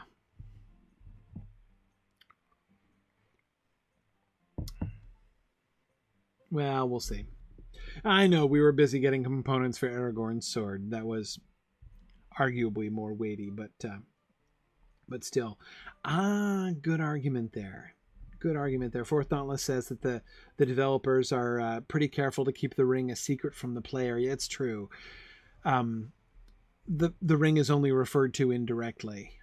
So maybe it's a little bit too soon to bring the player characters in the game into the full confidence of Elrond and Gandalf at that point, to make them privy to that operation. Yeah. Okay. I would accept that explanation. Anyway, sorry for the tangent there. Okay. Whoop. Losing my slide. Let's see if we can talk about a couple more of the things on this slide here. I have no aspirations of getting past this slide, but we solved the boulders problem. What more could I expect from this class? And the quick look at Frodo. I mean, everything else is just a bonus at this point. Gandalf responds. He seems to be okay with the results of his quick look at Frodo. He does still make his correction, right? You are all safe for the present. So yeah, yes, you're safe for now, right? For the present. Soon there will be feasting and merrymaking to celebrate the victory at the ford of Bruinen, and you will all be there in places of honor. So he is assuring Frodo about that everything is good now, right? He's kind of building on that. And again, this is another reason why I think his quick look is not being alarmed at Frodo saying that now we're safe, like being alarmed that Frodo is deluded about that. Because although he qualifies it, he essentially agrees. Yep, you're all safe for the present. Soon they're going to be feasting and merrymaking. The victory, right? That's an interesting word that he chooses there, to celebrate the victory at the ford of Bruinen. We had a battle, we won, right? So battle's over. That battle's over, right? So you're only safe for the present, but that battle's over and we won it. And you are going to be celebrated and honored. A very different note than he was striking at the very beginning of the conversation with his, after all the absurd things that you have done comment, right? Ooh, fourth dauntless. That is interesting. Any possibility that this place of honor is being dangled as a test? How does Frodo respond to the offer of status within the House of Elrond? That is a brilliant reading, fourth dauntless. I never suspected Gandalf of being devious in suggesting that, but it is an intriguing suggestion. Whether or not Gandalf intended it to elicit a particular response from Frodo, the response that it does elicit is very suggestive. Splendid, says Frodo. It is wonderful that Elrond and Glorfindel and such great lords, not to mention Strider, should take so much trouble and show me so much kindness. The humility of Frodo's response, that he not only doesn't take it for granted that everybody should make a big deal about him, right, but that he calls it wonderful, right? By which I assume that Frodo is using that word in its older sense and not its modern sense. He's not meaning, great, it is excellent that Elrond and Glorfindel, wonderful. It is it fills him with wonder. Exactly, Mad Violinist. It fills me with wonder that Elrond and Glorfindel and such great lords, not to mention Strider, should take so much trouble and show me so much kindness. That he should have been personally attended by Elrond Half-Elven, that he and his friends should be guests of honor. I mean, they were planning to come here for refuge, right? They were planning to come here to visit the elves and hoping to find some safety here in the House of Elrond. That had been the plan all along, but he never thought they would be guests of honor, right? So yes, it shows that his humility is still intact. So for Thoughtless, if Gandalf were testing Frodo, he passes, right? Is that definitely what he's doing? Is that Gandalf's positive motivation there? I like that reading. I mean, I don't know for sure. I don't think we can prove it. But again, if he were testing, that would be the exact answer that he would want. And it would be a good test, I think, to see if what he is concerned about, if his quick look is to try to ascertain how much hold does the ring have over him. It would be a good test to see how is he going to respond to attention, to elevation. Yeah. I like that. Again, I've never thought of that before for Thoughtless, but I think that is very plausible. Well, there are many reasons why they should, he responds. I am one good reason. The ring is another. The I am one good reason I take as another piece of hobbitry on Gandalf's part. He's teasing him, right? One good reason why you should be held in a place of honor is that I told them to, right? So that seems to fit into the kind of teasing relationship that Gandalf and Frodo have, right? He's teasing him like, well, if you're being held in a position of honor, it's only because I told them to do it, right? Again, that to me makes a lot of sense. It seems to fit that tone with which he began, right? With his absurd comment way back at the beginning of the conversation. And then he gets, so I think he has like one joking comment, which is the I am one good reason, and the ring is another. Is the serious. So he sort of starts off joking and then gets very serious, right? The ring is another good reason. And the naming that we already talked about, the ring is another. You are the ring bearer. Look at the punctuation there. The ring is another, : you are the ring bearer, right? Why is it that the ring gives him honor, right? Because, Tony, you're right. It's not something worthy of honor itself, right? What the way in which the ring brings him honor is because he is the ring bearer, because he is carrying the burden with humility, right? His courage and endurance. Exactly, Bruce. That's what's worthy of honor. And so what we see is the ring temptation turned on its head. Now, we don't know if Frodo has experienced any ring temptation here, but that seems to be, if we're going to go with Forth Dauntless's reading there, what Gandalf was seeing. Are you experiencing any ring temptation here, Frodo? Right? Which we do see, the ring tending to lead people to think about themselves in grandiose ways, right?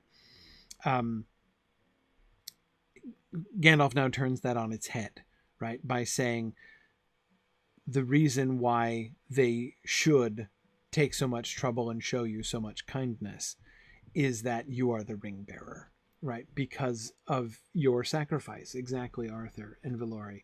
Exactly. And you are the heir of Bilbo, the ring finder. So yes, we have a comma between Bilbo and the ring finder. It's given as if it were a title. Bilbo, comma, the ring finder. You are the ring bearer is put after a colon because it explains this is why the ring is a reason. The ring is a reason for them showing kindness and taking trouble because you are the ring bearer. Interesting, Zephin. Yes, Zephin is pointing out that he uses the present tense there, not you were the ring bearer. He is not telling Frodo your job's probably done, right? Frodo was hoping, maybe hoping that his job was done now that he's brought the ring as far as Rivendell, that somebody else, he can find some other better keeper now. Certainly there seem to be better candidates floating around here in Rivendell, at least to Frodo's eyes, right? But yes, as Zephin points out, his use of the present tense is in this way perhaps ominous, right? At least to Frodo. You are the ring bearer. That is who you are. And again, I'm brought back to Gandalf's statement about naming Bilbo a burglar in chapter 1 of The Hobbit, right?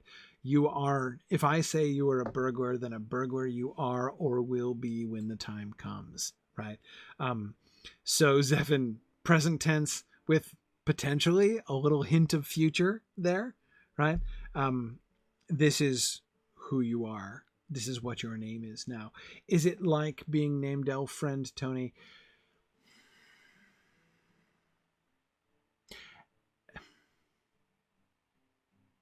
I don't think so. Maybe. I think there could be some similarities and differences. It would be an interesting talk, wouldn't it, Tony? It'd be an interesting little regional moot paper, I think. Compare and contrast ring bearer as a title, right, and elf friend as a title, because I think that there are some ways in which those are both similar and different.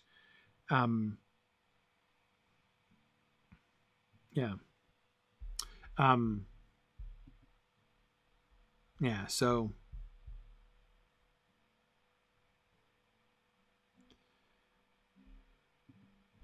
Okay, let's see.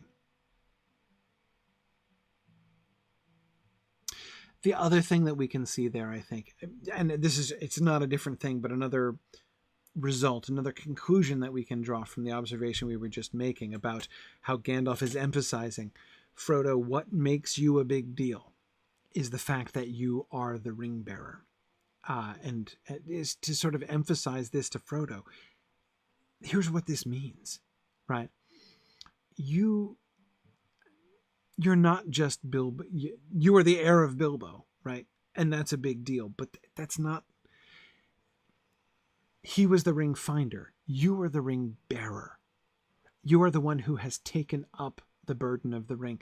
Remember, we made a big deal about the fact at the end of chapter 2, Gandalf makes a big deal, right? Well, have you decided what to do? Remember that passage? Where like he seems to give Frodo no choice at all about what to do, and then insists that Frodo choose, right? That Frodo embrace it of his own free will. And he does, right? Frodo takes that burden on himself at this point.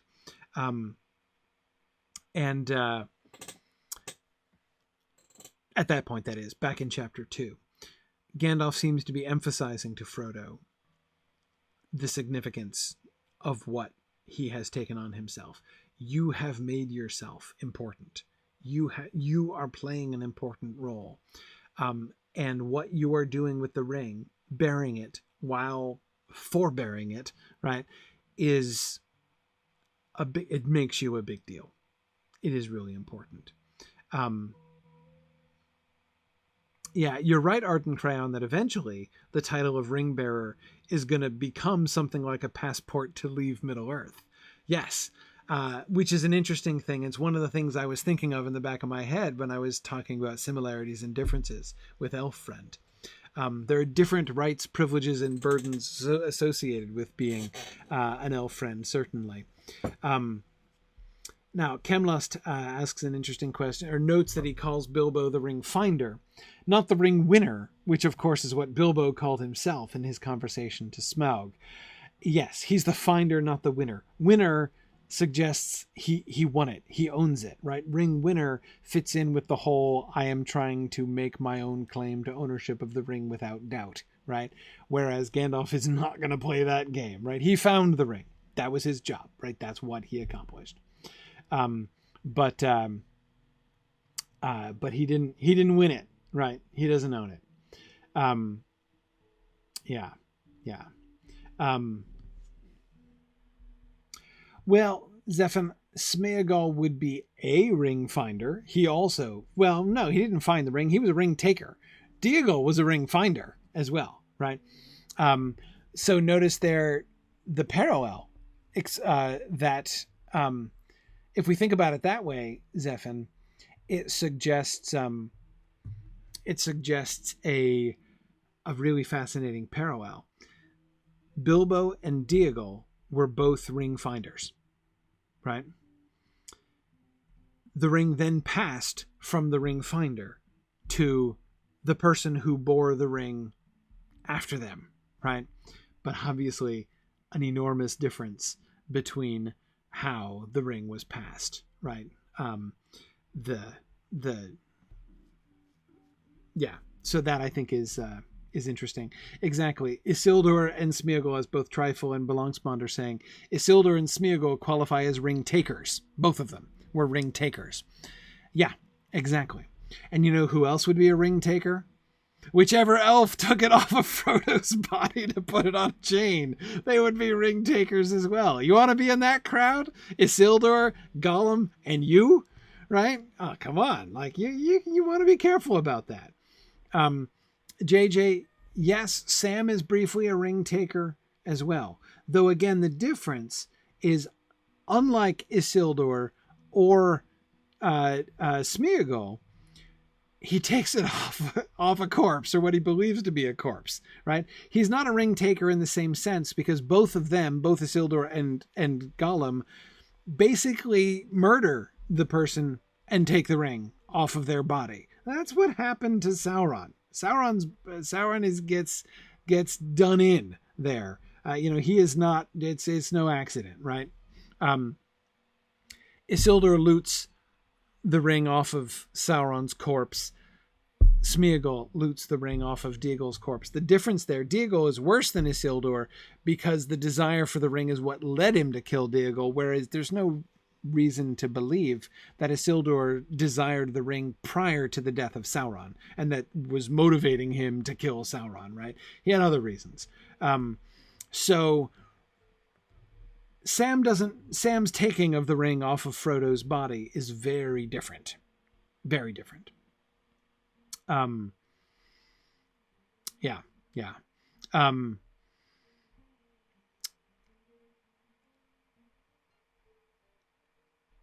But he's neither a finder nor does he undertake being a ring bearer in the same way, though there are parallels there too. Parallels to, again, when we do the choices of Master Samwise, which will be, not too long from now, then we will see some parallels between the spirit with which Sam takes up the ring and the spirit with which Frodo has taken up the ring to become a ring bearer. But anyway, yeah, Zeph and I also really look forward to that moment when we get there. Bruce says his son will be attending in his place by that point. Maybe. It might be true of me too. Yep. Tim says he shall neither a keeper nor a taker be. Yeah, exactly. Yep.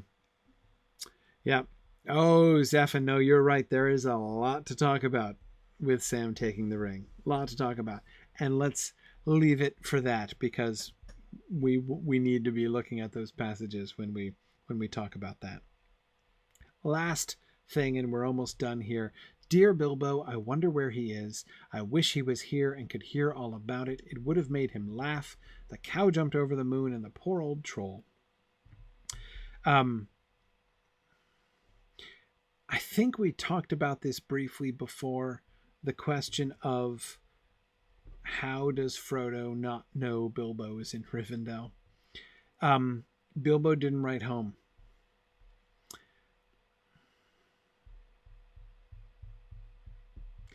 That's really the question, right? That he doesn't know that he's there. I mean, Bilbo's been there at his bedside, right? So unconsciousness is Frodo's immediate reason for not knowing that Bilbo is there. But why did he not know for sure that that Bilbo had retired? Why didn't Bilbo send a letter back home saying, "Dear Frodo, have retired in Rivendell. Hugs and kisses, Uncle Bilbo."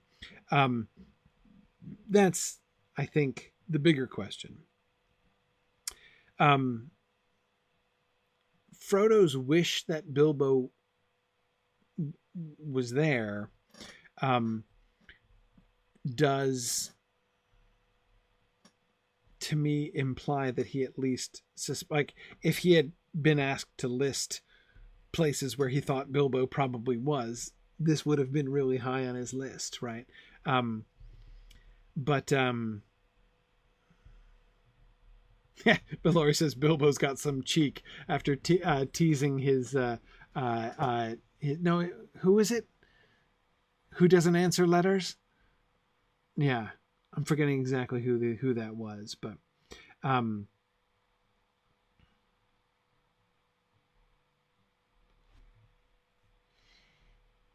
anyway, Evil Dr. Cannon is saying that he bets Gandalf and Elrond wouldn't want Bilbo to make his whereabouts known. Yeah.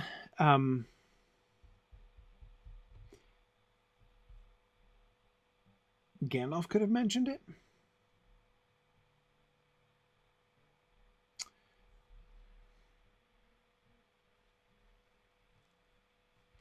Let's think about this more. Next time, it's getting late.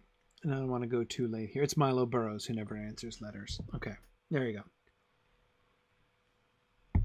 One thing that I do want to emphasize, exactly as Mad Violinist was just saying, there's a very good reason why no one is mentioned to Bilbo here and now that Bilbo is here.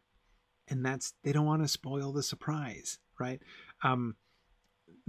The reveal of Bilbo's presence is designed to be a happy surprise for Frodo. So there's a good reason why no one's mentioning it at this point. That doesn't seem hard to me to understand at all. The only two questions which are harder to understand is A, why does Bilbo never send a letter?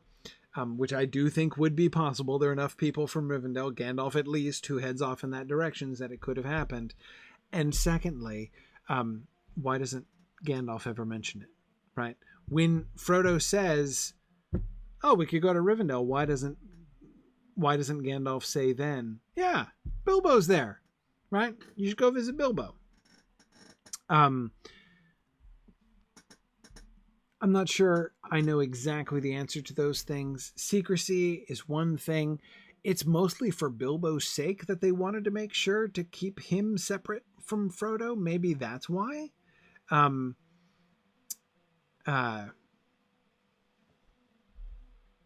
Maybe that's why he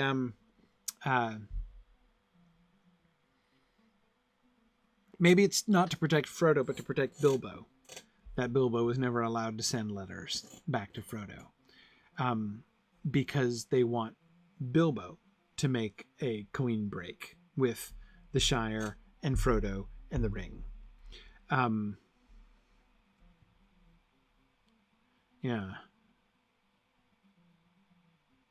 Yeah, for Thalas, I wonder that too. If Frodo's thinking about going to Rivendell to visit Bilbo, it could change his sense of purpose in carrying the ring. Yes. Does Gandalf want to keep his focus more clear there? Right? That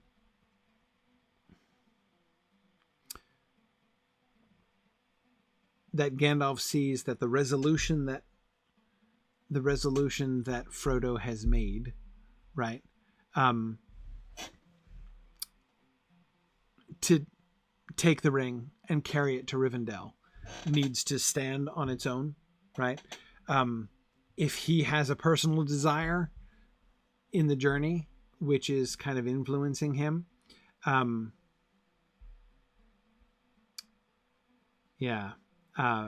then maybe that would in some way compromise his own will on the way to Rivendell. Yeah, James, you're right. We will get Bilbo's account of himself much sooner than we'll get the choices of Master Samwise. True enough.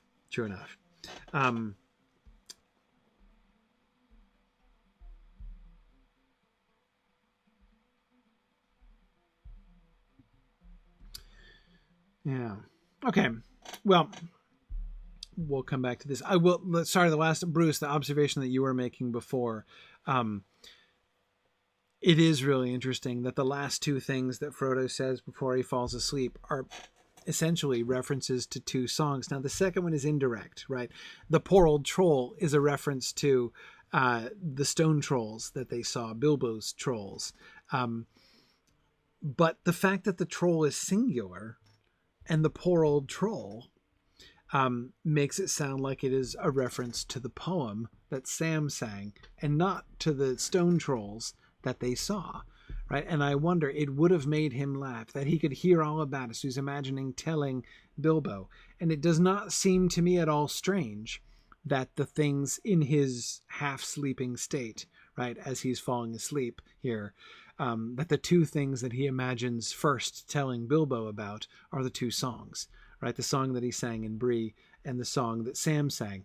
And both of those things seem very relevant, right? Very relevant to Bilbo. Bilbo would love to hear the song that Sam made up about the stone troll, right? And Bilbo would certainly like to hear the funny story about how I sang his Man in the Moon song, right, at the Prancing Pony in Bree, which Bilbo has obviously been to, right, because he's passed through Bree before. And the cow jumped over the moon, and how, so basically Bilbo is going to be delighted to know that the worthies of Bree are going to be talking about this event, which, focuses on the singing of his song at the Prancing Pony for years and years to come. That's fantastic. Yeah. Yeah. And good, JJ. I think that's an important point too. They're also the two most comedic parts of the trip, which is probably a good sign considering the darkness that he's been through. Yes, he doesn't imagine sharing, the trauma with Bilbo. He imagines sharing with him the funny bits. Yeah. Okay. All right. Whew. All right. We got through a slide. That was tough work here, and we're running late. But very good. Tarlonio still hoping for some more conversation about boulders. Forget about it, Tarlonio. We're done with the boulders. Let it go, Tarlonio. Let it go. She's teasing me. Okay. With that, I'm gonna, speaking of Weathertop, says JJ. Okay. With that, I'm gonna say goodbye to the folks on Twitter. Thanks for joining me on Twitter here this evening. And we're switching over to Twitch, so twitch.tv/SignumU, for our field trip here this evening, as we will continue exploring some of the elvish lands here in the Lord of the Rings Online, as we continue looking at their adaptation of Tolkien's world in conjunction with some of the things we're looking at here in the story. So thanks, everybody. Good night to the Twitter folks, and we'll switch over. All right. Okay, phew, and I didn't time out again. And Valoria, I think you're back. Yeah, sorry. And Wi-Fi went down and I didn't even notice. I was just sitting there going, man, he's taking a long time, isn't he? Well, also true, but... All right. Okay.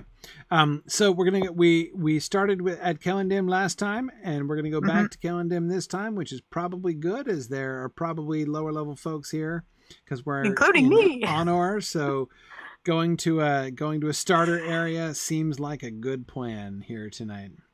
Yes, I think so. All right. Cool. So let us head out. So thanks for whoever looked that up. Milo Bros. That was it. I was confusing it with the niece who thought very highly of herself, and he left her a mirror. Yes, it's the S. Exactly. It is easy to get confused about who received which bequest from Bilbo. And it's funny because Bilbo, in many cases, is very similar to Tolkien, but we actually know Tolkien was a prolific letter writer too. Yes. So. Yes, exactly. It's interesting he made Bilbo just non-communicative. I mean, no one. He's a loner. Yeah. Well, continuing to think. Sorry, I just had a little. I'm like, wait, has this changed? No, wait, hang on a second. I'm going the wrong way. We're going to Celondim, which is from Westbury, right? Oh, right. Wrong stable. Gosh. Yeah, I was headed to Southbury. Oh, you're going to Rivendell so often. I got in the habit of doing that. Exactly. That's what I was doing too. I was heading off towards Rivendell without even thinking about it. Yeah. Anyway, continuing to think a little bit about the Bilbo communications thing.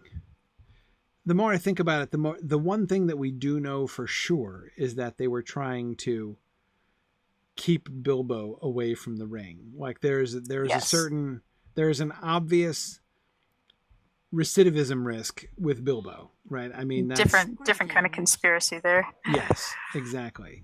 And it's not hard to imagine that even his letter, even writing letters to Frodo, could conceivably be dangerous to him, right? Because even an innocent letter to Frodo in which he asked about how he was doing and how have you been feeling, like, how's my old ring? How's my old ring? Exactly. I mean, it's one very short step to that. And even if he's prevented from actually saying that to Frodo, even if like Elrond and Gandalf are like actively censoring his letters, still, or possibly giving him more tales to put into poetry as an exercise. Right, exactly. I mean, you'd think that they would want to keep him from just kind of making those connections back to the Shire, back to Frodo, right? So Yeah, Galador points out that Frodo receiving a letter might encourage him to go visiting Rivendell, which would, of course, bring Bilbo back into contact with the ring again. So, Yep. The desire to keep Bilbo and the ring separate could be enough by itself to explain why any reference to Bilbo's location is discouraged. Yeah.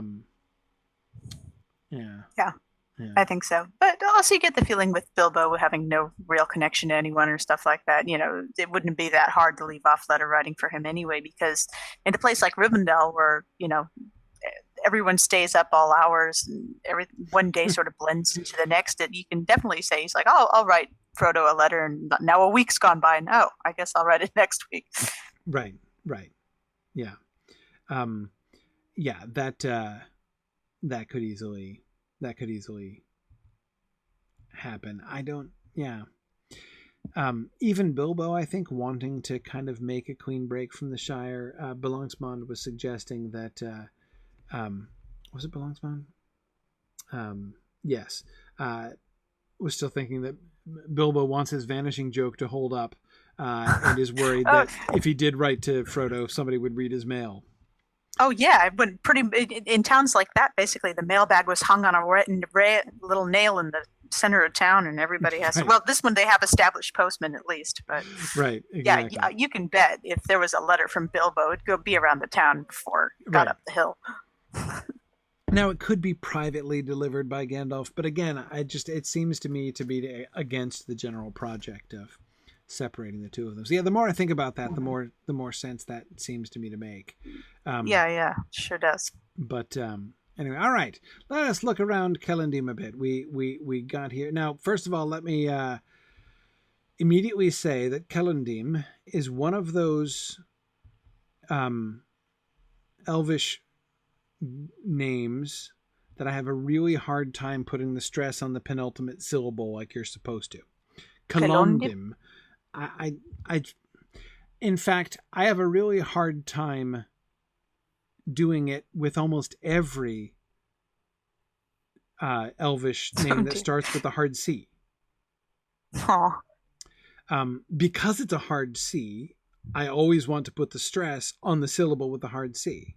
Nobody says Celeborn. No. Galadriel's husband? I mean, technically, if the stress in Elvish names is always on the second to last syllable, then it should be Celeborn. But that doesn't make a bit of sense. Again, the explosiveness of the hard C sound, of the k sound at the beginning, is so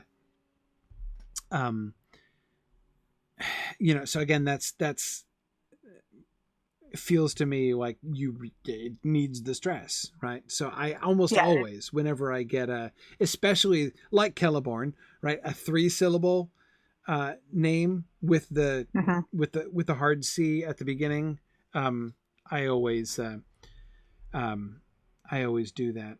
So anyway, it is difficult. It's like, hearing a song and then the word's been broken up with different emphasis on the wrong syllables, and your ear catches it out and goes, that's not right. That's not right. Yeah. And I don't think no one ever sings any songs about Celeborn. So we never get to hear that. First or second. Yeah. Okay. Well, we're starting on the waterfront here, which seems only appropriate here in Celondim, because one of the things that we are hearing is this is at least a sort of a harbor. If we look at where we are here, right, this is the River Lune running down. And if we go out a little bit further here, right, this is the Lune, which runs down near Lake Evendim. It doesn't run there, but it runs all the way down from Foricel, and it runs out in towards the sea. So this is Celondim is the closest thing that we get to the Grey Havens in the game so far. It is. We know there's Elvish stuff out past, the West Farthing, and that's where we are, right as we came through the West Farthing before. Mm-hmm. And we are to understand the elves here are waiting for a ship to take them to the Grey Havens. Exactly. Well, right. Unless they're living here. So they don't actually depart from here. This is not the place to go off. But this would be a gathering place, or there's still departure from Middle Earth is still what seems to be on the mind of the people who live here, right, or who come here anyway. And certainly elves who are on their way out of Middle Earth pass through here on their way to the Grey Havens. So, and that's something, of course, that we see when we meet the elves and do some of the quests around here. We meet a bunch of elves who are contemplating leaving or planning to leave. Exactly. It's sort of a satellite station to take them to the main hub, JJ. That's exactly it. Wretched hive of scum and villain. No, wait. No. Yeah. No. Yeah. Not a wretched hive of scum and villainy, perhaps. Yes. Cool. Okay.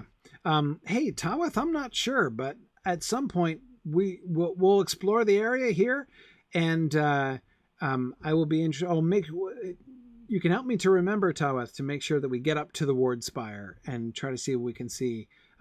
Taweth was saying that you can see what looks like an elvish settlement across the river from the Ward Spire. Oh yeah. So let's look at that. I do recall making that swim a long time ago. Okay, so here we are. So we get no ships on the horizon, says this dwarf. Who are you, dock worker? There's a dock worker dwarf. That's really interesting. Well, there's a big cantilever crane here. Yeah. It has a rather elven design to it. Yeah, you're right. It does look like the arches here supporting it look very elvish. I know. There is a harbor up in the north. Oh, the Dour Hands have control of the harbor up north, though. Yes, they do. And this is presumably not a Dour Hand. Again, for those of you unfamiliar with the game, the Dour Hands are they made it up in the game. They wanted to have another of the 7 tribes of the dwarves who are under evil influence, very much like, in fact, there's some direct parallels between the Dour Hands under the influence of evil here and like the Hillmen and Rudour, right, and Arnor falling under the domination of evil earlier in the Third Age. Anyway, so the Dour Hands are the bad guy dwarves, which presumably this dude is not, because he's just here wandering around. Dock worker. Okay, so he's working on the dock. For whom is he working on the dock? He's here next to the loading crane. Yep. Does he work for the elves? Does he work for the dwarves? Is there dwarvish trade that comes through here as well? Maybe he's attached to a certain merchant fleet. Yeah, so that this harbor would have 2 purposes, both as a place for the disembarkation of like trade goods that are coming up the river, and also as a departure point for the elves, so that dwarves and elves would both be operating here, but for quite different reasons. Or maybe he's a machinist and he designed some of these machines over here, or he's going to help with ships that need patching up or fixing. In which case he would be working for the elves. Yes. It's not unheard of. It's just rare. No, I'm not saying I think that's impossible. Seems a little bit unlikely. I don't know if it's fair. Yeah, I mean, there's no Círdan up here, so they got to have somebody. Right. But yeah, more likely he's attached to a certain merchant company. I would think so. This crane, which I'd never even noticed before, is interesting because it could serve a dual purpose, right? I mean, it could be used for loading and unloading merchant ships. But of course, elves who are departing Middle Earth probably don't pack particularly heavily, right? I don't know. I was going to say, on the one hand, can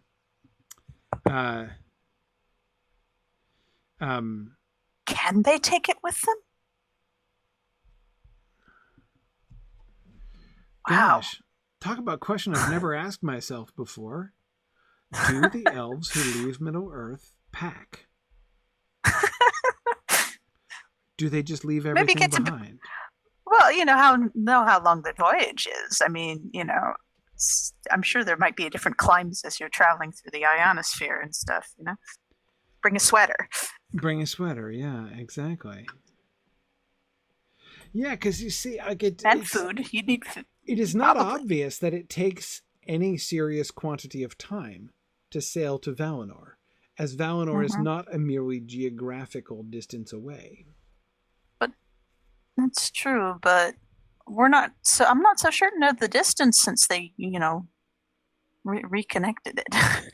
Yeah, now Scudo, I agree that it's a good question to ask. What could they possibly bring with them that wouldn't be replaceable with that wouldn't be significantly upgradable, right, when they get to their destination? Yes, but we do know that they get attached to things that they have made. Mm-hmm. It doesn't seem to me at all impossible that they would want to take with them memories. Or crafts that they'd made, like special jewels or crowns or something. Right. Yeah. I would think it would vary by the elf. But remember, Scudo says a few sentimental trinkets. Well, possibly, but remember how many sentimental trinkets Finrod Felagund brought with him from Valinor, right? Heaps of them. He definitely would have needed a crane, it sounded like. Trifle says you can't tell me some Noldorin Smith didn't try to take the whole workshop. Yeah, no, I mean, I'm thinking, yes, that would be... what if I get bored over there? Yeah, your cousins are going to be there. They have workshops, but it's not my workshop. Exactly. I'm not thinking that they would bring supplies because they thought they needed supplies. Like, they're not going to bring money because they think they're going to need money when they get to the Lonely Isle. And I don't think that they're bringing chests full of changes of clothes and dry goods. I don't know. They might be wondering what the third age fashions are now. Yeah, exactly. Well, when I get to the Lonely Isle, I will have nothing to wear. Oh, some lorded lady is doing that right now. Yeah. While the other ones are patiently explaining about beautiful raiments, and they're like, no. Yeah. Yes, but will they have will the bodice be a V shape? Yeah. Right. Exactly. Because U's are out. Again, I do think it would. It's got to vary, right? It's got to vary by the elf as to how much and of what sort it would be. But the more I think about it, the more I'm thinking, yes, I think they pack. Maybe some very lightly, maybe some much more heavily, but I think they pack. I don't think that, I think that the idea of them going, because they're not departing the world. Elves don't do that. Yeah. It's always so tempting to parallel, as of course was very explicitly and indeed misleadingly done in the films, paralleling the voyage from the Grey Havens to death. But of course, death is exactly what it isn't like for elves. Yeah. Elves don't depart Arda. They are relocating, right? They're changing their address. And it's as we've discussed in, when we were looking at the other side stuff and the dwelling in the Blessed Realm, that's a big deal, right? There's a very qualitative difference between living in Middle-earth and living in the Blessed Realm. I'm not trying to take anything away from that significance, but they're not leaving the world. Very different from mortal men's fates. Exactly. So... Again, looks like our dwarven friend here is looking for ships on the horizon, which does imply he's looking for a shipment coming in, not out. Not one going out. Right now, of course, a ship coming in, an empty ship, to take folks away would be what, yeah. A good, Luke points out that Gandalf did take his horse. So, which is true. That was a fun boat ride. Yep. Nahor points out that Frodo took the file with him. The keepers of the three rings took their rings. Yep, they did. Yep. So confirmed. Myth confirmed. You can pack. You can pack at least some stuff. But yeah, again, although it's tempting to think about the death thing and as a parallel, right? And to think of it as like, now I depart this world, I shall, I brought nothing into this world, I shall take nothing out, right? It's tempting to kind of think of elves departing Middle-earth in that way, but there's no reason to think that they would have that kind of mentality about it. Yeah. Fourth Dollar says that Shadowfax was a ring bearer. Wait, no, did he? Shadowfax met Frodo. Carried Pippin. He carried Pippin. Yeah.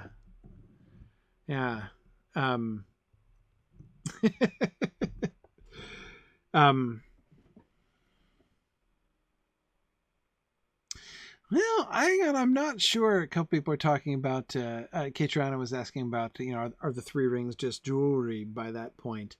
Well, I'm not sure. Definitely still special jewelry at the very least. Yeah, I'm not sure. I'm not sure I'd use the word powerless. Dwindled let's use the elven word for dwindled. Anyway, yeah. Oh, and it's true in carrying Gandalf. He Gandalf carried. That's so, right. That kind of in that sense, he was a ring bearer. Sure. Yeah. No. Absolutely. Yeah. Okay. Yeah. That's got it. Makes sense. Anyway.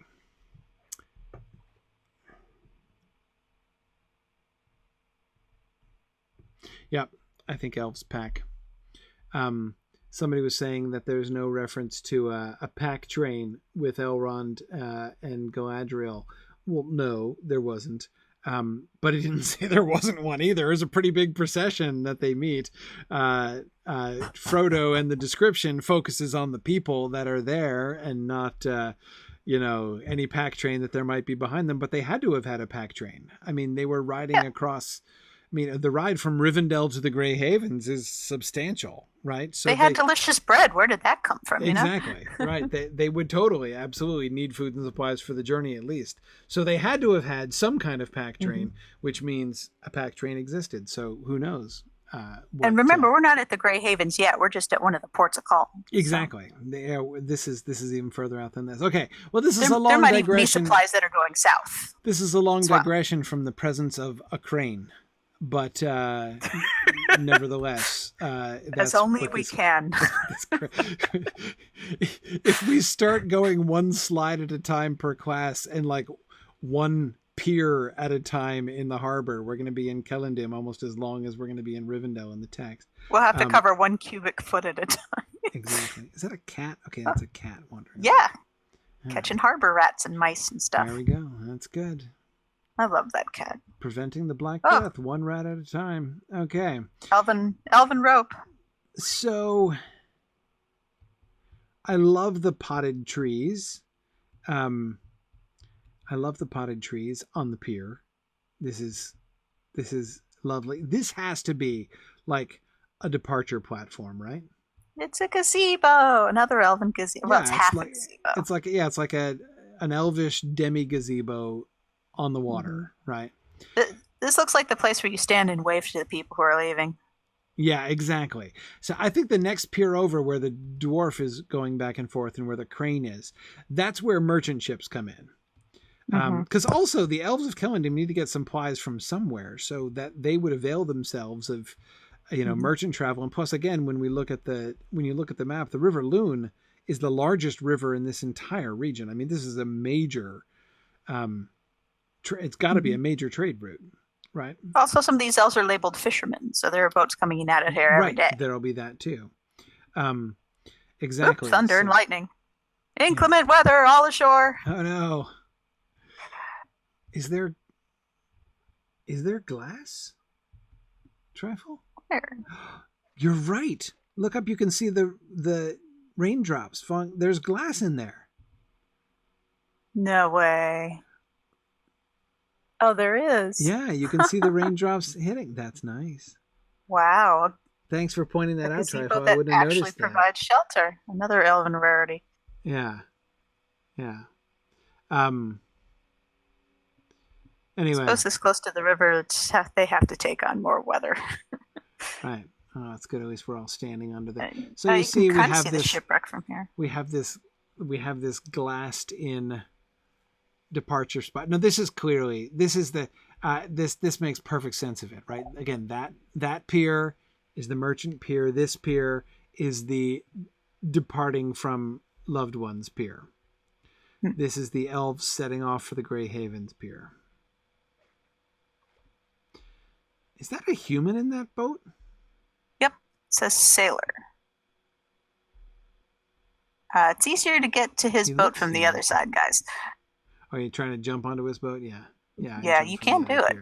Sometimes takes a few guys. And I was also looking at the buoys over there. I know. They're kind of cute. Yeah. What are they for? I'm assuming letting us know when the weather gets too rough because there's a bell in it. Okay. All right. So there's a bell on the top there. Okay. The weight gets shaken too much. It means the water's too rough for one thing or another, and the bell sounds. Okay. And this close to docks are kind of weird. You usually get them further off. Yeah. Because right now they'd be hitting the bottom and scraping stuff. Is it for... Because there's another one up there. Are they just in the middle of the river, like for navigational purposes? You know, maybe. I think we got a big line of them in buoys? front of the housing area, which is why we can't swim to the housing area. I'm looking up river there here to see. Because there's that tower which sort of looks like a lighthouse, but I don't think is. Maybe some magic is involved. Yeah. Okay, so we have what? 4 total piers? That one is clearly the scenic. What's this about? Oh, you can clearly see the rain striking the glass here. It's some kind of banner. Yeah, I think this is supposed to alert us where we're supposed to come see the Glade Watcher. Oh, this is just the warden trainer here. Glade Watcher's over here. This is one of the first people you're supposed to speak to. Oh, there's one on the other side too. Indicates that. Yeah, another one over here. Right. It just might be like a welcome to Kalondin kind of banner. Okay, right. This one is a little one where... What are these? There was one of these over there on the other one too. These screens. I thought it was a fishing net at first, but what is that? Why is there a net here? Net here. Safety net? Drying rack? Drying rack. Bird protector? Seems a little limited for that. Goal! Hanging fish from? Yeah, you'd think we'd see some fish. Maybe this is where you're supposed to repair your net. So it's just like a frame that you can connect your net to in order to repair it? You hang it up to see the holes, and then you can weave it back in. Right. Maybe. I could buy that.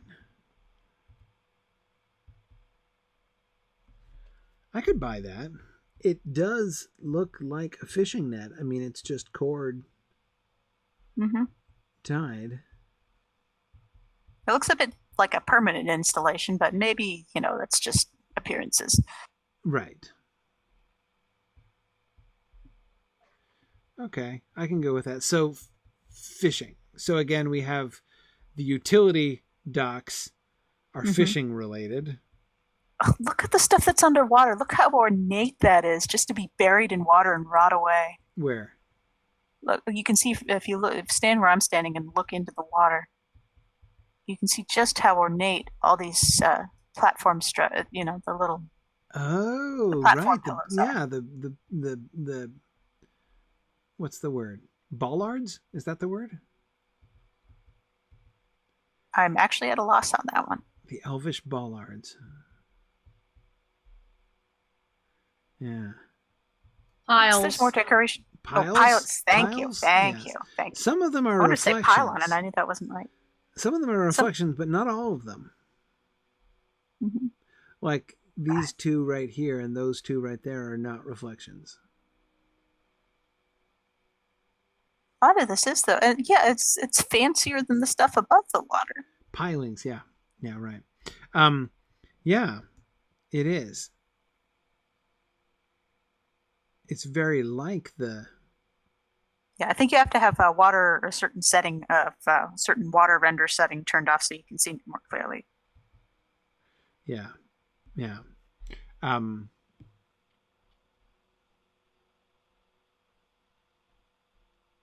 I just find it interesting. And there's that little crest in the middle. It has like right.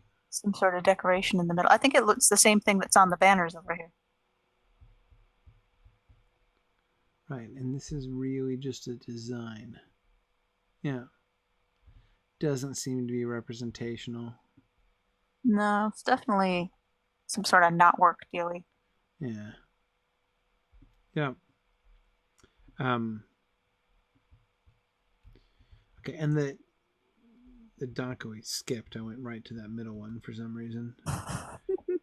This one over here. Right, this woman wants to spin us tales. Who is she? If you have time. By Skies are bright and clear. Is she just a quest figure at some point? I don't know. It does kind of sound like she's waiting here for something and wants to pass the time in entertainment. Right. I like the barrel tops. Yeah, me too. Does it look like elvish or dwarvish barrels on that? Elvish. I think they're elvish. Eglamir, because he's got accent. Eglamir is standing here, looking out at the waters.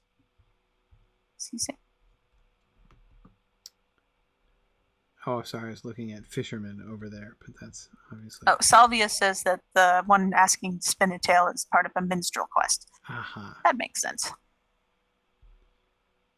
Fish just haven't been biting for me today.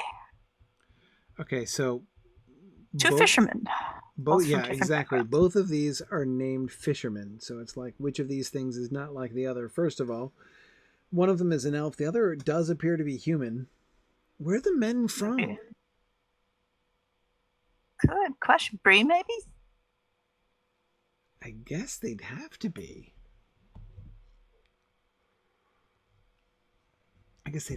Or maybe he just came here on a boat from somewhere. Maybe. Okay, the Bjorning bear half submerged in the water looked really strange there for a second. Oh, he's going for a swim. I